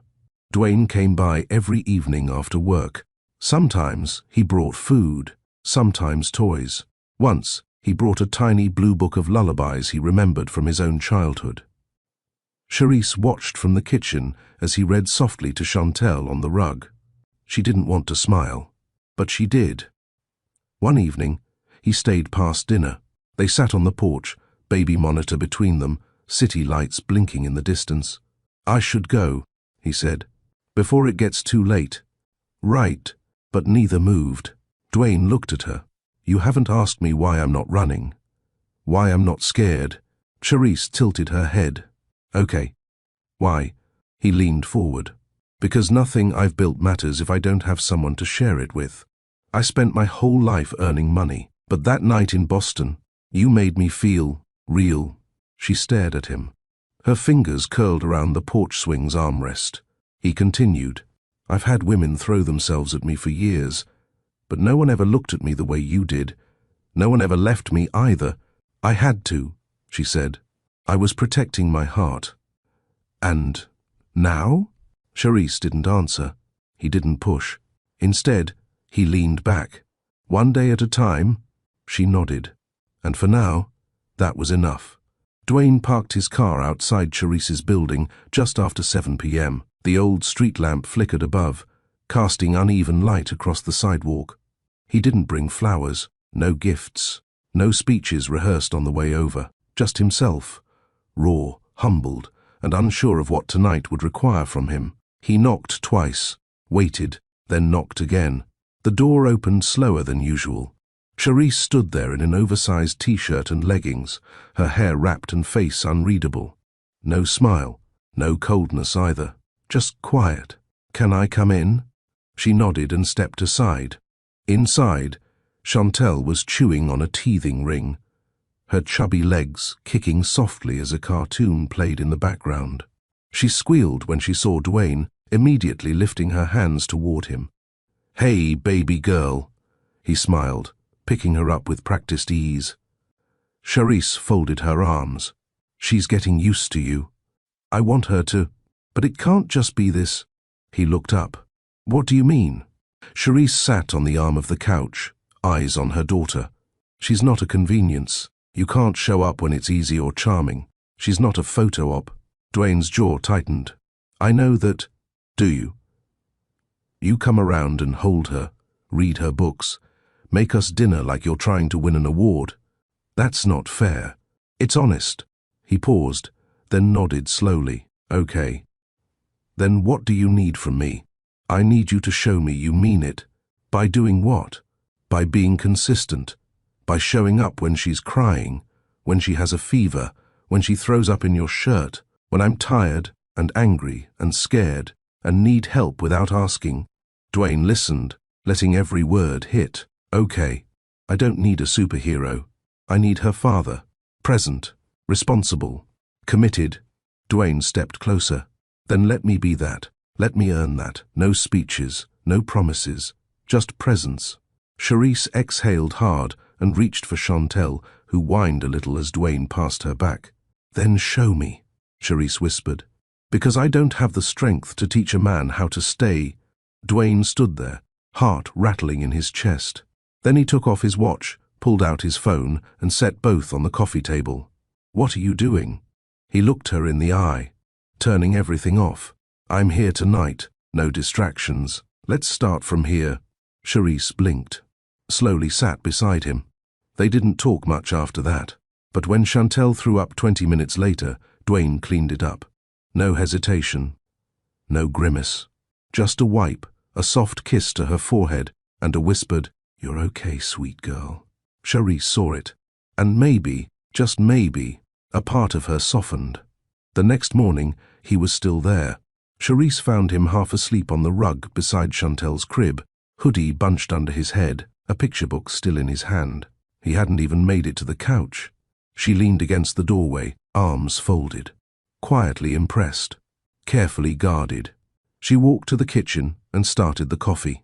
Minutes later, Dwayne joined her. "I know this isn't romantic," he said, rubbing his eyes. She handed him a mug. "It's real. That's better." They sat at the small table by the window. Morning sun painted their faces gold. Dwayne broke the silence. "Can I ask something?" Charisse nodded. Why did you decide to keep her? Her eyes didn't flinch. Because I wasn't going to punish her for being made in pain. Dwayne's jaw tightened. You think that night was pain? She nodded. I was lonely, scared, and when you looked at me like I mattered, I let myself believe it. But the next morning, you disappeared, and I realized I was still alone. But she was growing in me, so I gave her everything I didn't have. He swallowed hard. You gave her life, and I'll give her joy, even if it kills me. Dwayne reached across the table and took her hand, slowly, like asking permission. You don't have to die to do this alone. I'm here. For how long? As long as she'll have me. Charisse blinked fast. Her hand didn't pull away. Not this time. Later that day, Dwayne invited them both to spend the afternoon at a quiet city garden. Nothing grand, just time. They walked the winding paths, Chantel gurgling in her stroller, reaching for birds and butterflies. Dwayne pushed while Charisse walked beside them, their fingers brushing now and then. Did you tell anyone? She asked. Only my assistant. Told her I needed time off for family matters. And what did she say? She said, it's about time. Charisse laughed, a short, startled sound. You mean you've never slowed down before? Not once. She looked at him. And now? He turned, caught her gaze. I want this to be my pace. They sat on a bench near the fountain. Chantel kicked her legs in the stroller, then threw her pacifier to the ground. Dwayne got up, picked it up, wiped it clean. Charisse tilted her head. You're good at this. He shrugged. Learning. No, I mean, you're not pretending. You really want to be here. He nodded. More than anything, she studied him in silence. So what now? He leaned back. Now, I show up. And if you let me, I build a future with you. Charisse's eyes narrowed. You want me just like that? No, he said gently. I want to deserve you. That's what I'm working on. Her heart fluttered. She didn't say yes, but she also didn't say no. That night, as they returned to her apartment, Dwayne carried Chantel, now sleeping against his chest. Charisse unlocked the door and held it open for him. He laid Chantel in her crib, adjusted the blanket, and kissed her forehead. Then he turned to Charisse. I should go. You could stay, she said, voice low. His breath caught. She walked to the kitchen. I didn't say in my bed. I know. But I didn't say on the couch either. He leaned against the doorframe. Where then? She turned. Right here. Where I can see you. Where she can see you. Every day. For real. Dwayne smiled. I'll bring my toothbrush tomorrow. Charisse laughed. You better bring diapers too. He nodded. Consider it done. And for the first time in nearly a year, she felt like maybe, just maybe, she didn't have to carry the whole world alone. Charisse stood in the quiet kitchen, stirring a bottle of warm milk while the soft whimpers of Chantel echoed from the nursery. Dwayne had already beaten her to it. His voice drifted down the hallway. Low, soothing, patient. I know, sweetheart. I know. Mommy's warming it up. We're okay. That we wasn't missed. Not by Charisse. When she walked into the nursery, Dwayne was sitting in the rocker, Chantel in his arms, rhythmically swaying back and forth. She took the bottle from Charisse's hands, without fuss, latching immediately. Her small fingers rested on Dwayne's chest, like she'd done it 100 times. She only whimpers for me now, Dwayne whispered with a half-smile, brushing a kiss on the baby's forehead. Not bad for a guy who didn't know diapers had a front and back 10 months ago. Charisse leaned against the doorframe, arms folded. You're not bad at this. I had a good reason to learn. Their eyes locked. Dwayne wasn't making light of it. He meant every word. And that look, the one he gave her in that Boston hotel suite, was back. A quiet stillness settled between them, thicker than before. Not heavy, but full. Full of choices they hadn't said out loud. Dwayne placed Chantel in the crib and adjusted the sleep blanket gently. His lips brushed the baby's curls. Then he stood, walked over, and stopped just inches from Charisse. You never told me what you wanted. From me. From this. She blinked. Because I didn't know if I could trust it. Can you now? I'm trying. Dwayne cupped her face, gently, like he was scared to move too fast. Charisse, I'm not offering pity, or just child support. I'm offering me. Tears burned her eyes. And what if we don't work? What if we mess her up, trying to figure us out? Then we get therapy, or help, or whatever it takes, he said plainly. But don't let fear decide for you. Let love do that. Charisse exhaled. It wasn't just what he said, it was how calm and sure he was. He wasn't chasing her. He was inviting her into something she already belonged to. She didn't say anything, just reached for his hand. The next morning was slow and soft. No rushing, no pressure, just Dwayne making pancakes in her kitchen while Chantel played with measuring cups. Charisse sat on the counter, watching him move like he'd always lived there. Shirt off, plaid pajama pants low on his waist, muscles flexing with every flip of the spatula. Her heart beat fast, and not just because of the view. Don't look at me like that, he said, catching her stare. Like what? Like you're trying to decide if you'll let yourself love me. Charisse smiled faintly. What if I already do, but don't know what to do with it? Dwayne walked over and pressed himself between her knees. Then let me help. Their lips met, soft, slow, but with more heat than either expected. She clutched his back. He deepened the kiss, hands cupping her thighs, his body rising with urgency. But before they lost themselves again, Chantel let out a loud coo. They both froze, then laughed. Dwayne kissed her forehead. Parenthood, the ultimate mood killer. Charisse ran her fingers across his chest. Maybe, or maybe she's just reminding us. This time we do it as a family. Later that week, Dwayne brought 2 surprises.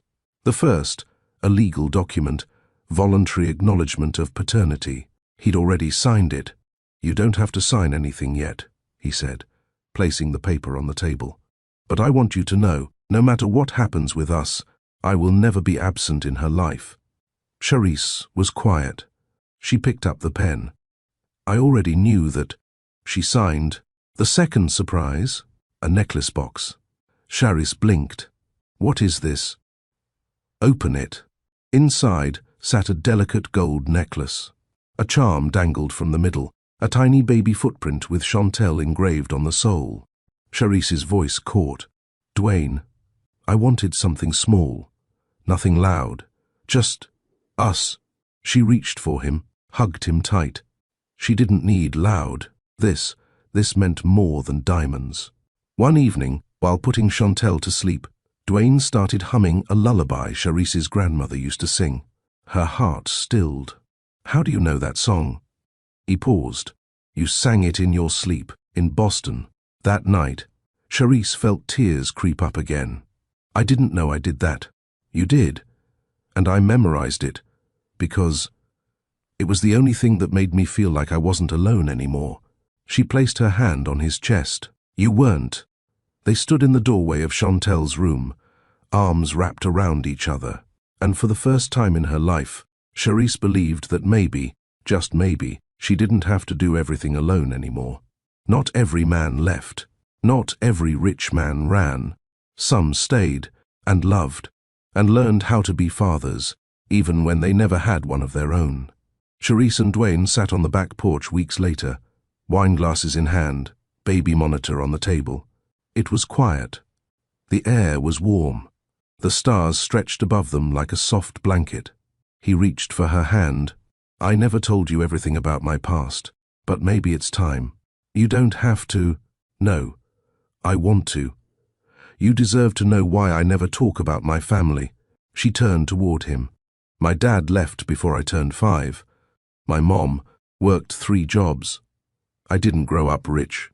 Latimer Ventures was built from scratch, but what I missed wasn't money. It was this. He gestured to the porch, the monitor, the warmth. A home. Charisse squeezed his hand. Then let's not mess it up. We won't, he said. Sure. She leaned her head on his shoulder. We already did the hard part. We survived. He kissed the top of her head.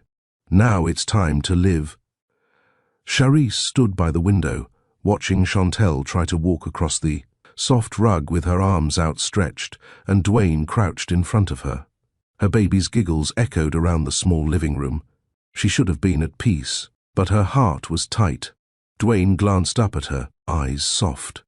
"You okay?" She nodded. Lied. "Yeah." He looked back at Chantel, clapping when she reached him. She tumbled into his arms. He kissed her tiny curls like he'd been doing it forever. It made Charisse ache in the deepest part of her chest. Not from love, from fear. Because this felt like a dream, and dreams didn't last. Dwayne's phone buzzed. He glanced at it. "It's Gareth." "Take it," Charisse said, walking toward the kitchen. He stayed seated with Chantel, but answered anyway. "Yeah?" Charisse listened from the kitchen, pretending to clean, while Gareth's voice carried through the speaker. "She's demanding to see you in person. Threatening to go public if you don't." Charisse froze. Dwayne's voice dropped. "You're joking." "Wish I was." "She's got photos, Dwayne, of you in Chicago. Of Charisse. The baby." Charisse's breath caught. Her hand trembled on the counter. She didn't want to hear more, but she couldn't stop listening. "I thought she left the country," Dwayne said, clearly frustrated. "She came back, and she's mad you didn't tell her." Charisse stepped into the doorway. "Who's she?" Dwayne looked up, startled. He stood, holding Chantel. "Charisse, who is she?" He hesitated. "My ex. Bianca." Charisse blinked. "The ex who broke your heart." He nodded once. "And she's back? Threatening you? Us?" "She's not a threat," Dwayne said quickly. "She's just loud." Charisse crossed her arms. "Loud people destroy things when you ignore them." Dwayne stepped closer. "Charisse, I'm not going anywhere. Neither is Chantel. I'm handling it." Her voice cracked. "But you didn't tell me. I didn't want to worry you. I didn't think she'd ever come back." Silence sat between them like a heavy curtain. Chantel reached for her mother, and Dwayne gently handed her over. Charisse held her daughter, pressing a kiss to her head. "Dwayne," she whispered, "I've done hard alone. I can do it again." His jaw clenched. "You won't have to." "You say that now. But if this explodes in the media, I'll protect you both." "That's a promise." She stared at him. "Then be honest with me. Fully. No secrets." He nodded, stepping forward. "Bianca's angry because I cut ties. She doesn't want me happy. She doesn't want me healed." Charisse whispered. "And we're your healing." He didn't answer with words. He stepped close and wrapped his arms around both of them. That night, Dwayne stayed silent longer than usual. He tucked Chantel in, then sat on the porch while Charisse watched him through the window. She joined him minutes later, wrapping a blanket around her shoulders. "Do you want to tell me what else you haven't said?" He exhaled. "My father tried to cut me off when I left the family firm.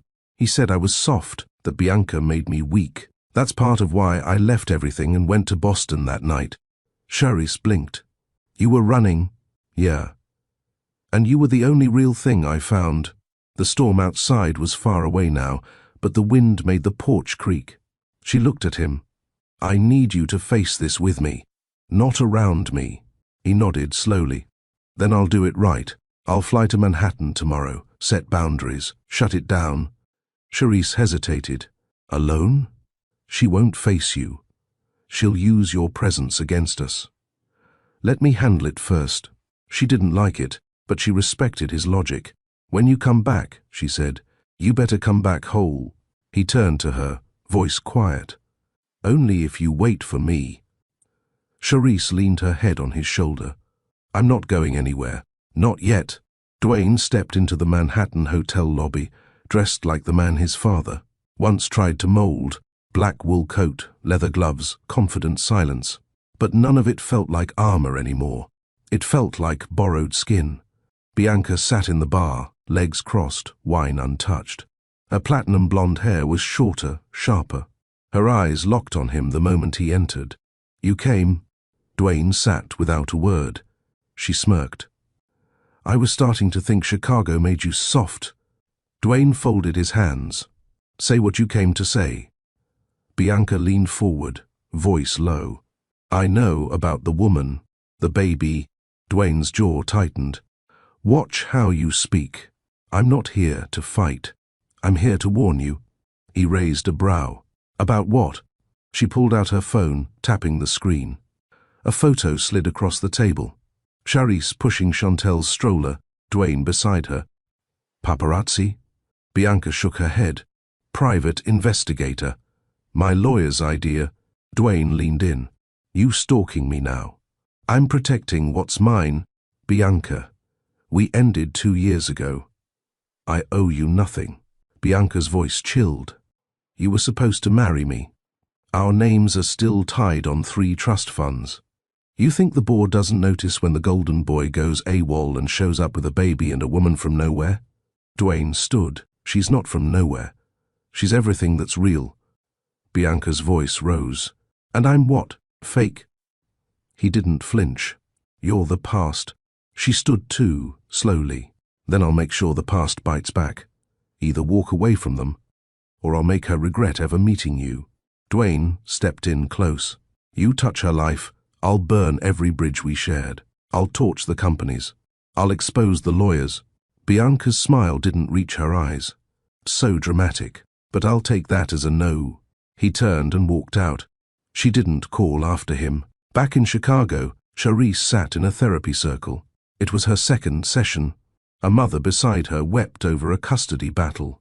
Another woman spoke about surviving postpartum. Charisse remained quiet until the counselor gently asked, Would you like to share? She looked down. I'm scared to trust peace. The group listened. I got used to chaos, used to being left, used to begging people to stay, and still watching them walk away. A tear slid down her cheek. But then he stayed.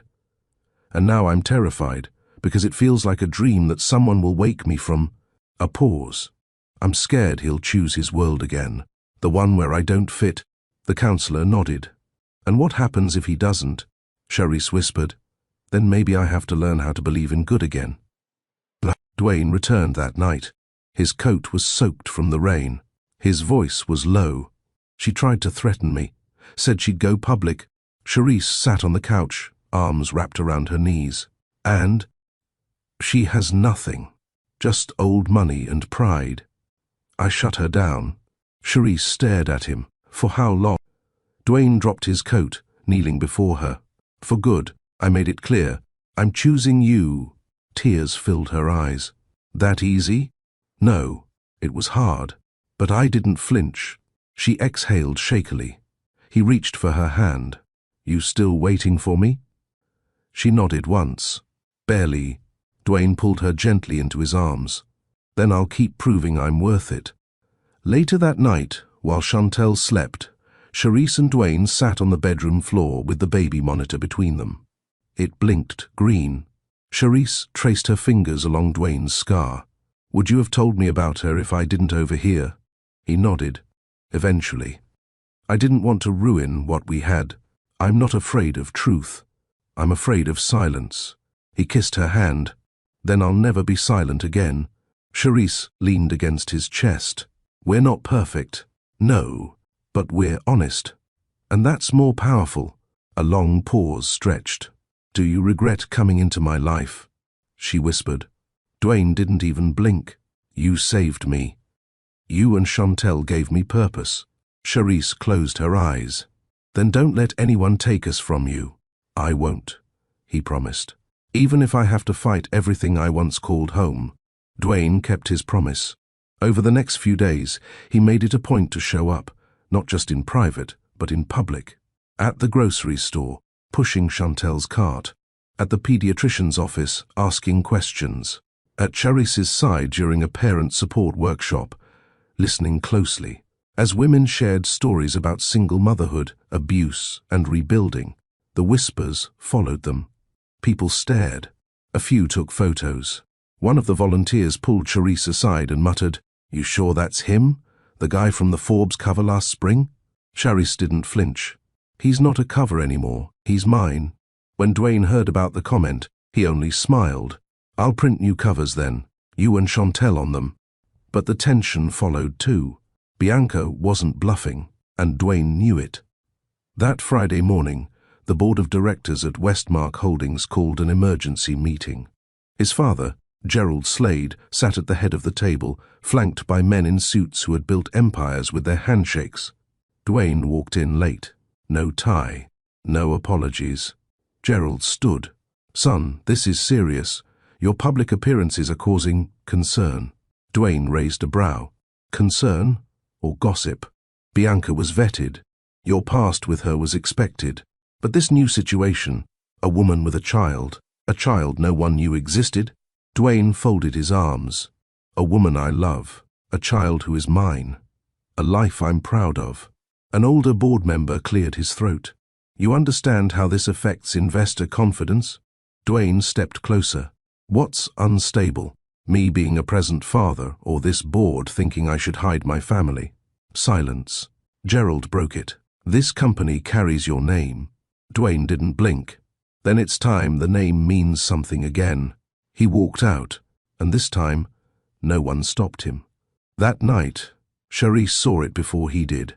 A headline flashing on her phone screen, "Dwayne Slade's secret family, meet the woman and child who changed the game." She sat frozen. The article had photos. Chantel in a floral onesie, Charisse at the park, Dwayne kissing their daughter's cheek on a sidewalk in Hyde Park. The tone wasn't cruel, but it was invasive. She scrolled further. Someone had sent in a quote anonymously.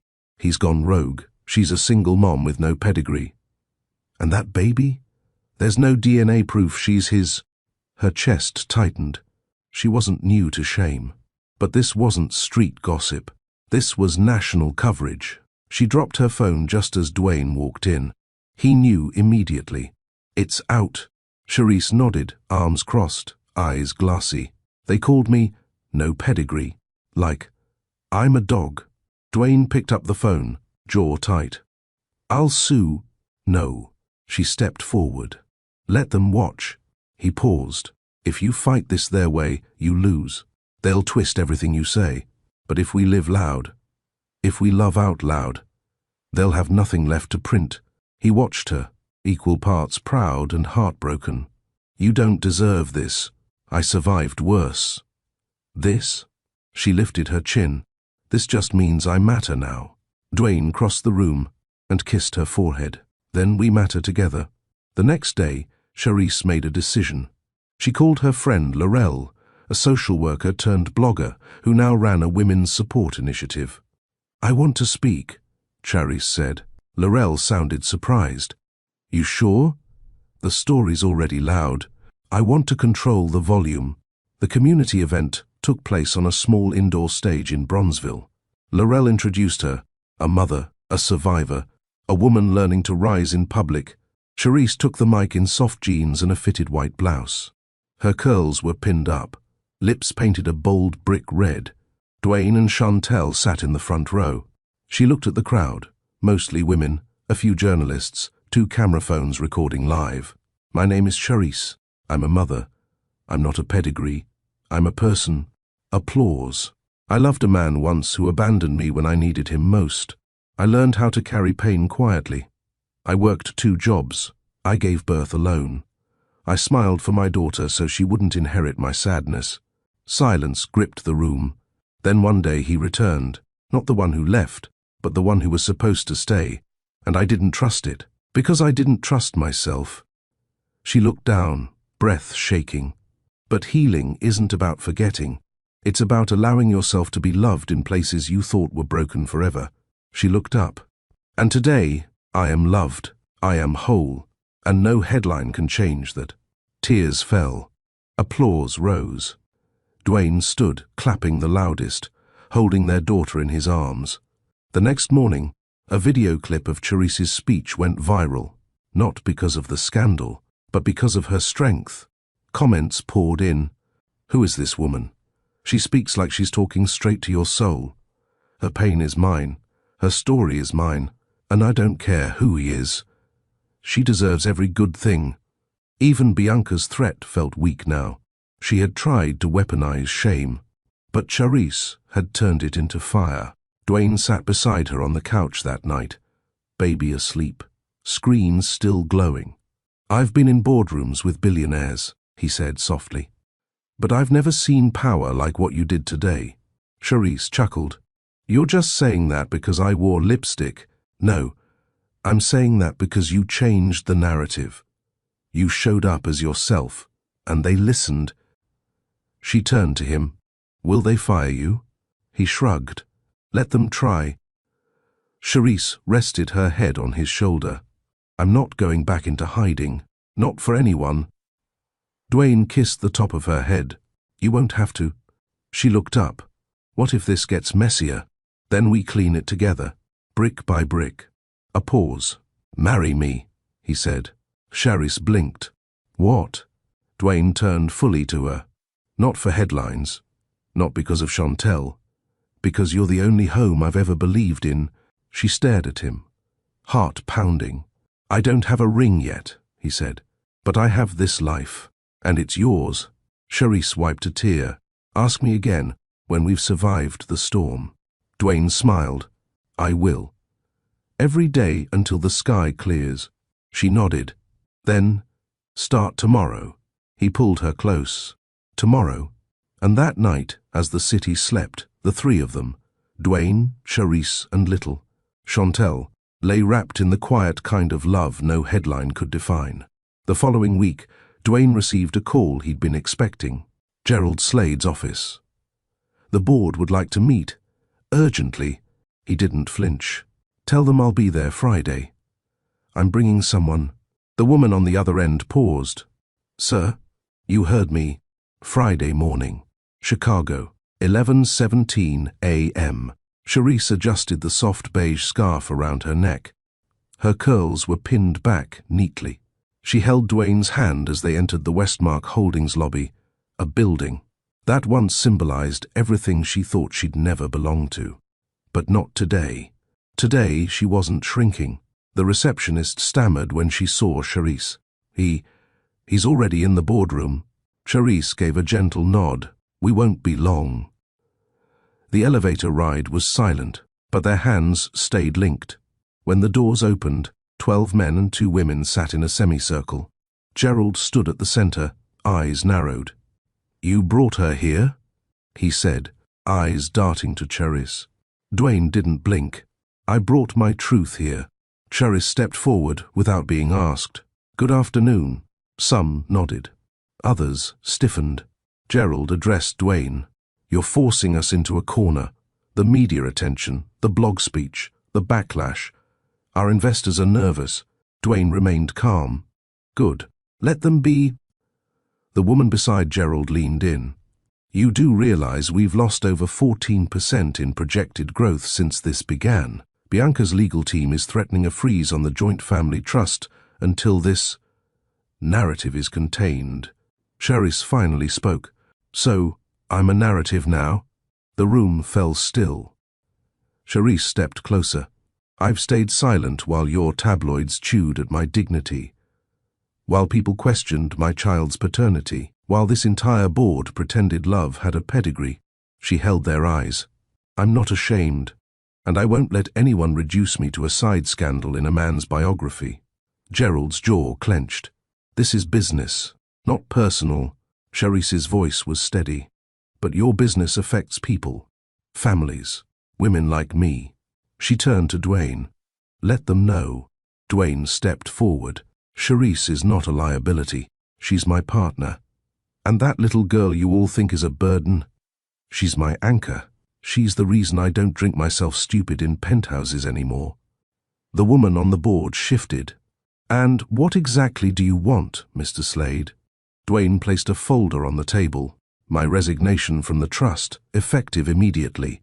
Remove my name from any joint inheritance tied to Bianca. I'll forfeit claims to the Slade legacy if it means protecting what I'm building now." Gasps echoed around the room. Gerald stood. "You'd throw away millions?" Dwayne looked at Charisse. "I'm building new wealth, one that includes peace." He held out his hand to her. Charisse took it, then turned to the board. "Don't worry about writing me out of his history. We're writing our own." They walked out together. This time, no one stopped them. Later that afternoon, Gerald Slade called his son's private line. Dwayne answered with a flat yes. There was a pause. "I taught you how to build power," Gerald said. "But I never taught you how to keep it." Dwayne's voice stayed even. "That's because you never built it with love." Gerald exhaled. "She's strong." Dwayne nodded to himself. "Stronger than you'll ever understand." Click. 2 days later, Bianca's publicist released a statement. "Ms. Renault is choosing peace. We wish Mr. Slade well in his future domestic endeavors. No apology, no retraction, but a surrender masked as dignity." Dwayne didn't care. Charisse read the post and shrugged. "That's not peace. That's pride wearing a white flag." Dwayne smiled. "Let her wave it from a distance." That Sunday, Charisse and Dwayne visited a small bookstore in Hyde Park. They walked in quietly, baby in a wrap across Charisse's chest. The owner, an older black woman named Miss Paulette, looked up and smiled. "Well, I'll be," she whispered. "You're the girl from the speech." Charisse blushed. "I am. And this your man?" Charisse nodded. Miss Paulette waved them closer. "Come on back. I keep the good poetry behind the counter." They followed her. She handed Charisse a worn copy of Gwendolyn Brooks' collected works. Charisse opened a page at random, read silently, then aloud. "We are each other's harvest. We are each other's business. We are each other's magnitude and bond." Dwayne touched her waist gently. "You believe that now?" Charisse smiled at him. "I'm starting to." That night, on the rooftop of their apartment, Dwayne lit a small fire pit. The city lights shimmered below. Charisse held Chantel close in a fleece wrap. She watched Dwayne pull something from his coat pocket, a ring box. Charisse froze. Dwayne, he didn't kneel. He stood firm. Looked her in the eye. "I'm not asking to save face. I'm not asking because we have a child. I'm asking because I want to grow old next to someone who doesn't flinch when the world attacks." He opened the box. A modest ring. A white gold band with a single ruby. "Because you're the fire I needed." Charisse stepped forward, lips trembling. "I don't need a big wedding," she whispered. Dwayne smiled. "I know. I don't need a headline. You already own them." She looked down at the ring, then up at him. "Just promise me one thing, anything, that when the noise starts again, you won't stand in front of me. You'll stand beside me." He kissed her hand. "Always." She nodded once. Then yes. That night, as Chantel slept in her crib, Dwayne and Charisse lay in bed with the windows cracked open. The autumn air crept in, cool and soft. She lay on her side, his hand resting on her bare stomach. "I used to believe I was too damaged for softness," she whispered. Dwayne kissed her shoulder. "You're made of steel and stars." She turned, tracing his jawline. "Make love to me like it's the first time," she whispered. He didn't rush. They moved slowly, tenderly, a rhythm that didn't need proving. His hands explored with intention, hers clung without fear. No words, just breath and closeness. After, she cried into his chest, not from pain, from release, from finally knowing she was seen, chosen, protected, without conditions. Dwayne held her tightly. And somewhere between midnight and morning, they both knew they didn't need permission to build a legacy. They only needed each other. The following Saturday, Charisse stood in front of her full-length mirror, brushing soft lavender gloss over her lips. The apartment was filled with the scent of vanilla and faint echoes of Anita Baker playing low from a speaker in the corner. Behind her, Dwayne was dressing Chantel. The baby giggled as he fumbled with the tiny buttons on her pastel blue dress. "You know she's going to pull that headband off within 5 minutes, Charisse warned, still watching him through the mirror. Dwayne grinned, gently brushing the baby's curls. Then let her. "She's a rebel." Charisse turned. "And who does she get that from?" "Definitely you," he teased. They shared a glance, quiet, knowing. Today wasn't a wedding. Not yet. But it was the start of one. They'd invited only a few people. Miss Paulette from the bookstore, the counselor from Charisse's group, 2 women from the shelter who had once shared cold nights with her, and Lamar, Dwayne's college friend who once dragged him from a club blackout and into rehab. It wasn't a big guest list, but it was real. In the park near the lake, they gathered under an autumn maple tree. No decorations, just folding chairs and wind-carved silence. Charisse wore a soft cream sweater dress, her curls free this time. Dwayne wore a grey wool coat, no tie. Miss Paulette led the circle. She began with a poem. Short, honest. Then she looked at Dwayne. "Your vow." He took a breath. "I've had money, power, rooms full of people clapping for me, even when I was destroying myself. But none of that ever looked me in the eye the way you do. You don't flinch at my scars. You don't ask me to perform. You just stay. That's why I'm here. Because I want to spend every day learning how to be more like the man you see." Charisse blinked back tears. Miss Paulette turned to her. "Your turn, baby." Charisse held his hands. "I've been abandoned more times than I care to count. I've been silenced, doubted, ignored. But when I met you, I realized something. Love isn't loud. It's steady. It's present. It's showing up even when everything inside you says run. I'm not perfect, but I won't run. Not from you. Not from us." They didn't kiss. They hugged. The kind of hug that says, "I see you, and I'm not going anywhere." Chantel squealed and clapped, and that was enough. Later that night, after their guests had left and the baby had drifted into sleep, Charisse and Dwayne sat on the balcony wrapped in one blanket. The city shimmered beneath them. Dwayne leaned back. "You ever think about what we almost lost?" Charisse nodded. "Every day. I'm glad we didn't let fear win." She rested her head on his shoulder. "Me too." Silence stretched between them, but it wasn't empty. Then Charisse whispered, "I want one more." Dwayne looked at her. "A baby?" She smiled. "A wedding. With a dress, a dance. Your mom there, if she wants to come." He nodded slowly. "Then we'll plan it. When you're ready." She kissed his jaw. "Maybe spring." He grinned. "You sure you want the headlines back?" "Only if I get to write them." He laughed, soft and deep. "Deal." 3 months later, they stood on a rooftop in downtown Chicago. This time, the room was filled. Family, friends, even Gerald stood in the back, expression unreadable. Charisse wore a satin gown, off-white, simple, stunning. Dwayne wore a suit tailored in silence, no flashy logos. Miss Paulette officiated again, but this time they kissed, and when they danced, Chantel waddled across the floor, clapping. The cameras didn't matter, only the history they were building, one chapter at a time. Charisse woke to the smell of coffee and the low hum of jazz floating in from the kitchen. The satin gown she wore the night before now lay folded across the armchair. Her fingers brushed the new band on her finger as she stretched under the covers. For a long moment, she stared at the ceiling, letting the silence settle. No tension, no pretending, no storm waiting on the edge of peace. She turned her head. Dwayne wasn't beside her, but she could hear him, humming, off-key in the kitchen. She smiled. Slipping out of bed, she pulled on a robe and padded down the hallway. The sunlight poured in through the open blinds, casting soft gold across the floorboards. When she stepped into the kitchen, Dwayne was standing barefoot, holding Chantel in one arm while flipping pancakes with the other. He didn't notice her at first. He was too busy making her daughter giggle. Charisse leaned against the doorway, arms folded. "So, this is what forever looks like." Dwayne turned, grinning. "Good morning, Mrs. Slade."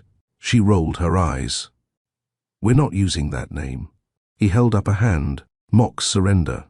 "Fine, Mrs. Still Charisse." She walked over and kissed his cheek. "That works." Chantel reached out for her, babbling in a language only babies understood. Charisse lifted her and kissed her forehead.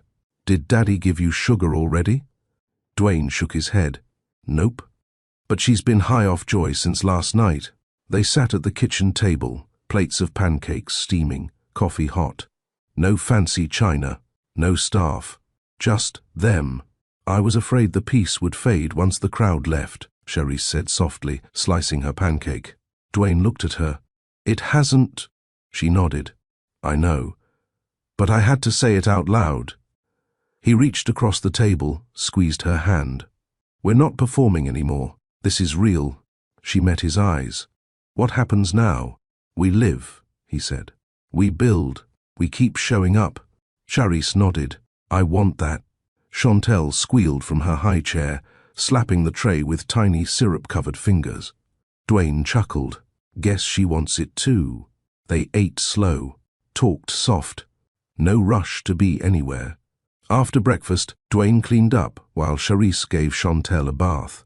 The sounds of laughter and splashing water echoed through the apartment. And when Charisse emerged with a towel-wrapped toddler in her arms, she found Dwayne at the living room window, watching the city. He turned when he heard them. His eyes softened. We're not the same people we were a year ago, he said. Charisse walked over and placed Chantel in his arms. No, we're better. She rested her head on his chest, her daughter tucked between them. And in that quiet moment, no audience, no noise, no drama, just warmth and sunlight and soft breathing. They all understood something. They weren't chasing peace anymore. They had made it. That afternoon, the doorbell rang. Charisse froze mid-laugh, her hand still on Dwayne's arm as they joked on the couch, with Chantel crawling between them. No one was supposed to visit. They hadn't told anyone they were home yet. Dwayne stood. I got it. He walked to the door, glanced through the peephole, then paused. He opened it slowly. Standing there, her coat still on, was Patricia Slade, Dwayne's mother. Charisse rose immediately, instinctively lifting Chantel into her arms. Hello, Dwayne, Patricia said. Her voice was calm, but her posture stiff, like a woman trying not to break porcelain. Dwayne didn't move aside. You weren't invited. I know, she said, eyes darting past him, landing on Charisse. And the baby. But I need 5 minutes. Charisse stood still. Her grip on Chantel tightened, but her face stayed calm. Dwayne hesitated, then opened the door wider. Patricia stepped inside slowly, scanning the apartment as if it were a museum exhibit. She stopped when she saw the wedding photo on the console. A real smile flickered, but it didn't last. You look happy, she said to Charisse, tone unreadable. I am, Charisse replied. And you? Patricia gave a tight smile. Trying. Dwayne folded his arms. Why are you here? I heard about the wedding from Gerald. Saw the photos online. I didn't come to object. I came to apologize. Charisse blinked. Patricia turned toward her. I judged you before I knew you. I let my pride speak louder than my heart. And in doing that, I missed the moment my son chose healing. Dwayne's eyes flickered, but he said nothing. Charisse tilted her head. Why now? Because I've watched men in my family ruin everything good by refusing to bend, Patricia said, and I won't let myself be counted among them. Charisse stepped forward slowly, Chantel resting her head on her shoulder. This is Chantel, your granddaughter. Patricia's breath caught. Charisse extended the baby slightly. Would you like to hold her? Patricia hesitated. May I? Charisse nodded. She passed her daughter into the arms of the woman who once wished she'd vanish. Patricia's hands trembled, but she steadied them. Hello, beautiful girl. Chantel stared up at her, curious, then reached up to touch her face. Something cracked inside Patricia then, a silent fracture. She looked up, tears on the edge. Thank you. Charisse simply said, let's take small steps. Patricia nodded. That's all I came for. Dwayne cleared his throat. You're welcome to stay. For dinner. If you want. Patricia blinked. Are you sure? Charisse looked at Dwayne, then back to Patricia. Stay. Learn us. If you're willing. And for the first time, Patricia sat down. Not as a stranger to defend herself, but as a woman willing to start again. She held her granddaughter while stories flowed, barriers softened, and old wounds found new bandages. For the first time, Charisse didn't feel like she had to protect herself. Not from Dwayne, and not from his mother. Later that week, Charisse stood alone in front of the bookstore. The same small bell still jingled when she opened the door, the same scent of old paper and peppermint tea hanging in the air. Miss Paulette looked up from the counter. "Now that's a married glow if I've ever seen one." Charisse laughed. "You always know." Miss Paulette stepped out and hugged her tightly. "You kept your word. You stayed open." "I wanted to come here first," Charisse said. "Before we flew out." "Paris," Paulette teased. Charisse shook her head. "Nah, Michigan. We're taking Chantel to see the lakes." Miss Paulette smiled warmly. "Even better." They sat at the reading nook, the same place where Charisse once cried quietly, wondering how to fix her life. Now she sat tall, her back straight, her fingers twirling her ring. "I came to say thank you," Charisse said, "for believing I wasn't broken beyond repair." Miss Paulette reached across the table and touched her hand.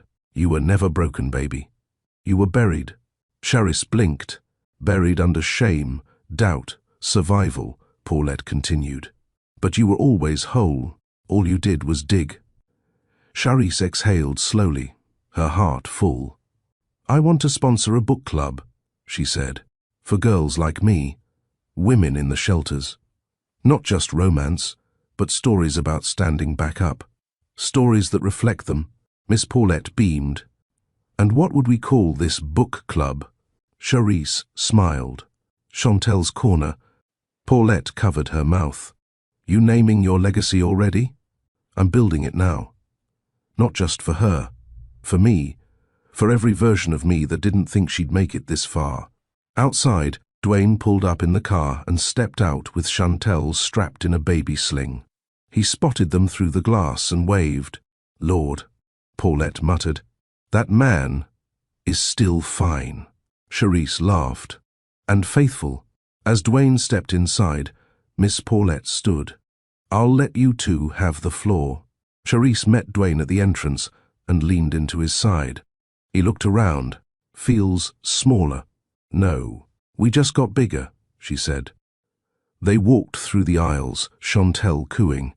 Dwayne paused by a shelf. "Look." He picked up a copy of a poetry book Charisse had once quoted to him on A Bad Night, the one about stillness, survival, and second chances. He opened the cover. Inside was a handwritten note from Miss Paulette. To the girl who thought her story was over. "You were only on page 47. Keep turning. Love, Paulette." Charisse closed the book gently, her eyes moist. Dwayne touched her hand. "We're writing page 48 now." Outside, the clouds rolled softly, but no rain came. They left the bookstore, not as survivors, not even as lovers, but as builders, of family, of healing, of forever. Charisse stood at the center of a modest community hall on the south side. The walls were freshly painted, soft beige with gold trim, and folding chairs were arranged in a half circle. A wide whiteboard hung on the far wall. On it, in large marker strokes, were the words, "Welcome to Chantel's Corner." She adjusted the stack of books in her hand and inhaled slowly. Not nerves, purpose. This was the beginning. Outside, snow was falling, the light kind that felt more poetic than punishing. Inside, the room was warm, not just from the heater humming in the back, but from the quiet buzz of women arriving. Some with babies in strollers, others with nothing but coats wrapped tight around them. Some were young, some older, some carried visible bruises, others carried invisible ones. Charisse recognized the look. She had worn it once, the vacant stare of someone who didn't yet believe in a new beginning.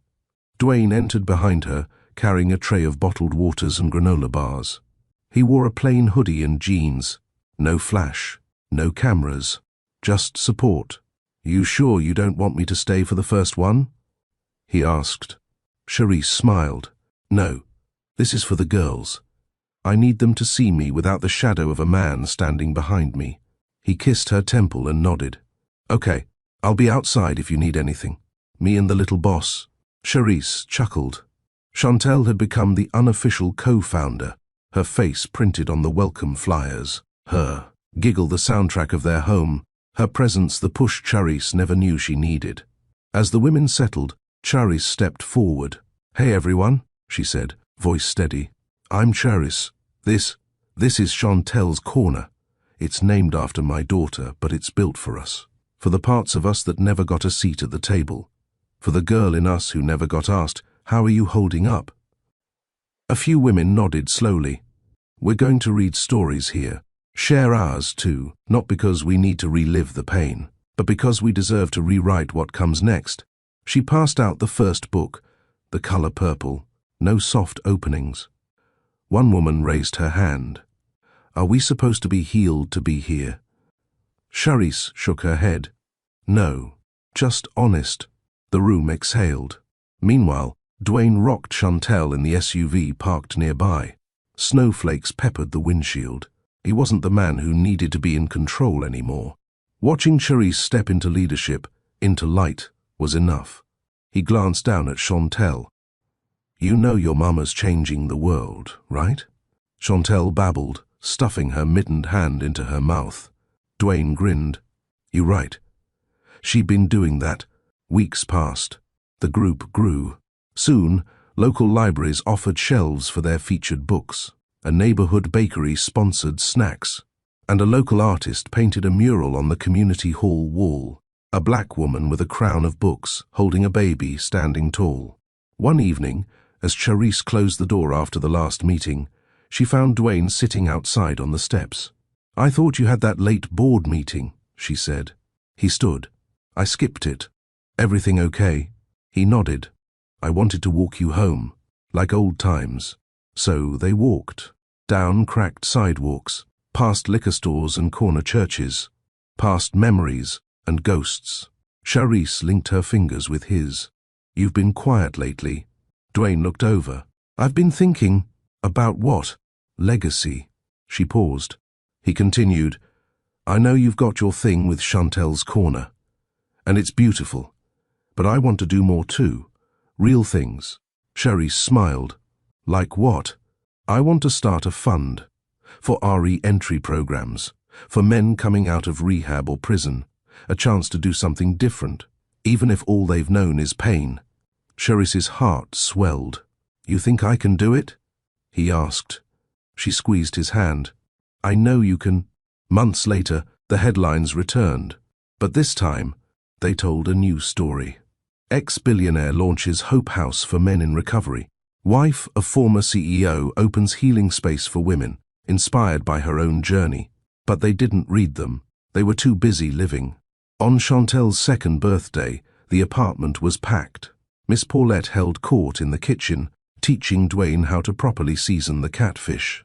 Charisse laughed, watching them bicker over paprika. Chantel waddled through legs, her curls bouncing, her smile stretching wide. Gerald came too. He brought a box of old photos, ones of Dwayne from childhood, their parents, and even a few with his late wife. "Thought maybe you'd want Chantel to see these someday," he said, eyes wet. Dwayne hugged him tightly, no words. Just history mended. Later that night, when everyone had gone, Charisse lit a single candle and placed it in the middle of a cupcake. "Make a wish," she told Chantel. The baby clapped. Dwayne leaned in. "What do you think she wished for?" Charisse kissed his cheek. More moments like this. They stood in the kitchen, arms wrapped around each other, as their daughter laughed and smeared frosting across her face. The legacy wasn't in money. It wasn't in articles or awards. It was here, in a home filled with laughter, softness, healing, in names reclaimed, in circles rebuilt, in a little girl who would grow up knowing her parents didn't just survive, they chose to live, fully, loudly, together. The spring air in Chicago was soft that morning, almost hesitant. Charisse stepped out onto the balcony, wrapped in Dwayne's hoodie, a mug of ginger tea in her hand. Below, the city buzzed awake, but up here, it was still quiet. Inside, Chantel was sprawled across their bed like she owned it, stuffed giraffe under one arm, drool glistening on her cheek. Dwayne was in the kitchen, humming to himself as he whipped pancake batter. Charisse smiled. It wasn't fancy. It wasn't Instagram-worthy. But this, This was what staying looked like. Staying meant picking up toys at midnight because your toddler refused to sleep without her favorite spoon. Staying meant holding each other accountable without using each other's pasts as weapons. Staying meant no longer asking, "Are you going to leave?" but instead saying, "I want to grow with you." They had survived the breaking. Now they were building. Later that day, Charisse stood before a packed audience at the Chicago Public Library. The room smelled like coffee, paper, and purpose. She adjusted the mic, cleared her throat, and looked out at the crowd. Some were old classmates who remembered her as the quiet girl who never spoke up. Others were strangers who knew her only through headlines. But most were women who had sat in Chantel's corner, who had cried and told the truth when it hurt. Dwayne and Chantel sat in the front row. Her baby girl clapped when she saw her mama on stage. Charisse began. 5 years ago, I was on the floor of a shelter bathroom, wondering how to start over. I had nothing, no plan, just a prayer. Today, I'm not here because everything is perfect. I'm here because I stopped waiting to be whole before loving myself. A murmur rippled through the room. Healing isn't about erasing what happened to you. It's about believing you still deserve love and a future, even with the cracks, especially with the cracks. She looked down at Dwayne. He nodded. Staying isn't easy, she added, but I chose a partner who doesn't flinch when I'm not at my best, who holds space, who walks beside me, not in front or behind. This isn't a fairy tale. It's a real-life rebuild.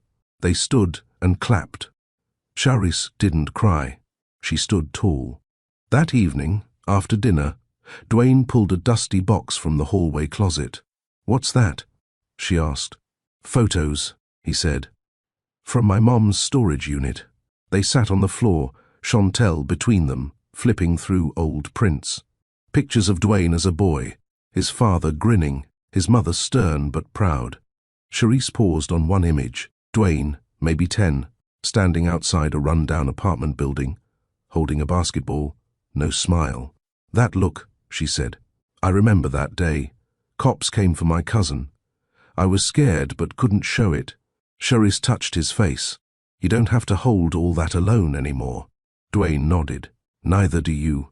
In July, they held a block party, not for a fundraiser, not for publicity, just because. Miss Paulette manned the grill. Gerald played oldies from a speaker in his car. Children dashed through sprinklers. Elderly women braided hair in lawn chairs. Chantel ran to Charisse holding a popsicle that had already melted halfway down her arm. "Mama, it cold." Charisse laughed and pulled her close. Then she turned to Dwayne, who was helping a teenager fix a busted bike chain. He looked up, winked. The music kept playing, the neighbors kept dancing, and the sky turned orange with the promise of another good night. Months later, Charisse opened a second location of Chantel's corner. Dwayne's re-entry fund partnered with 3 local shelters. They weren't rich.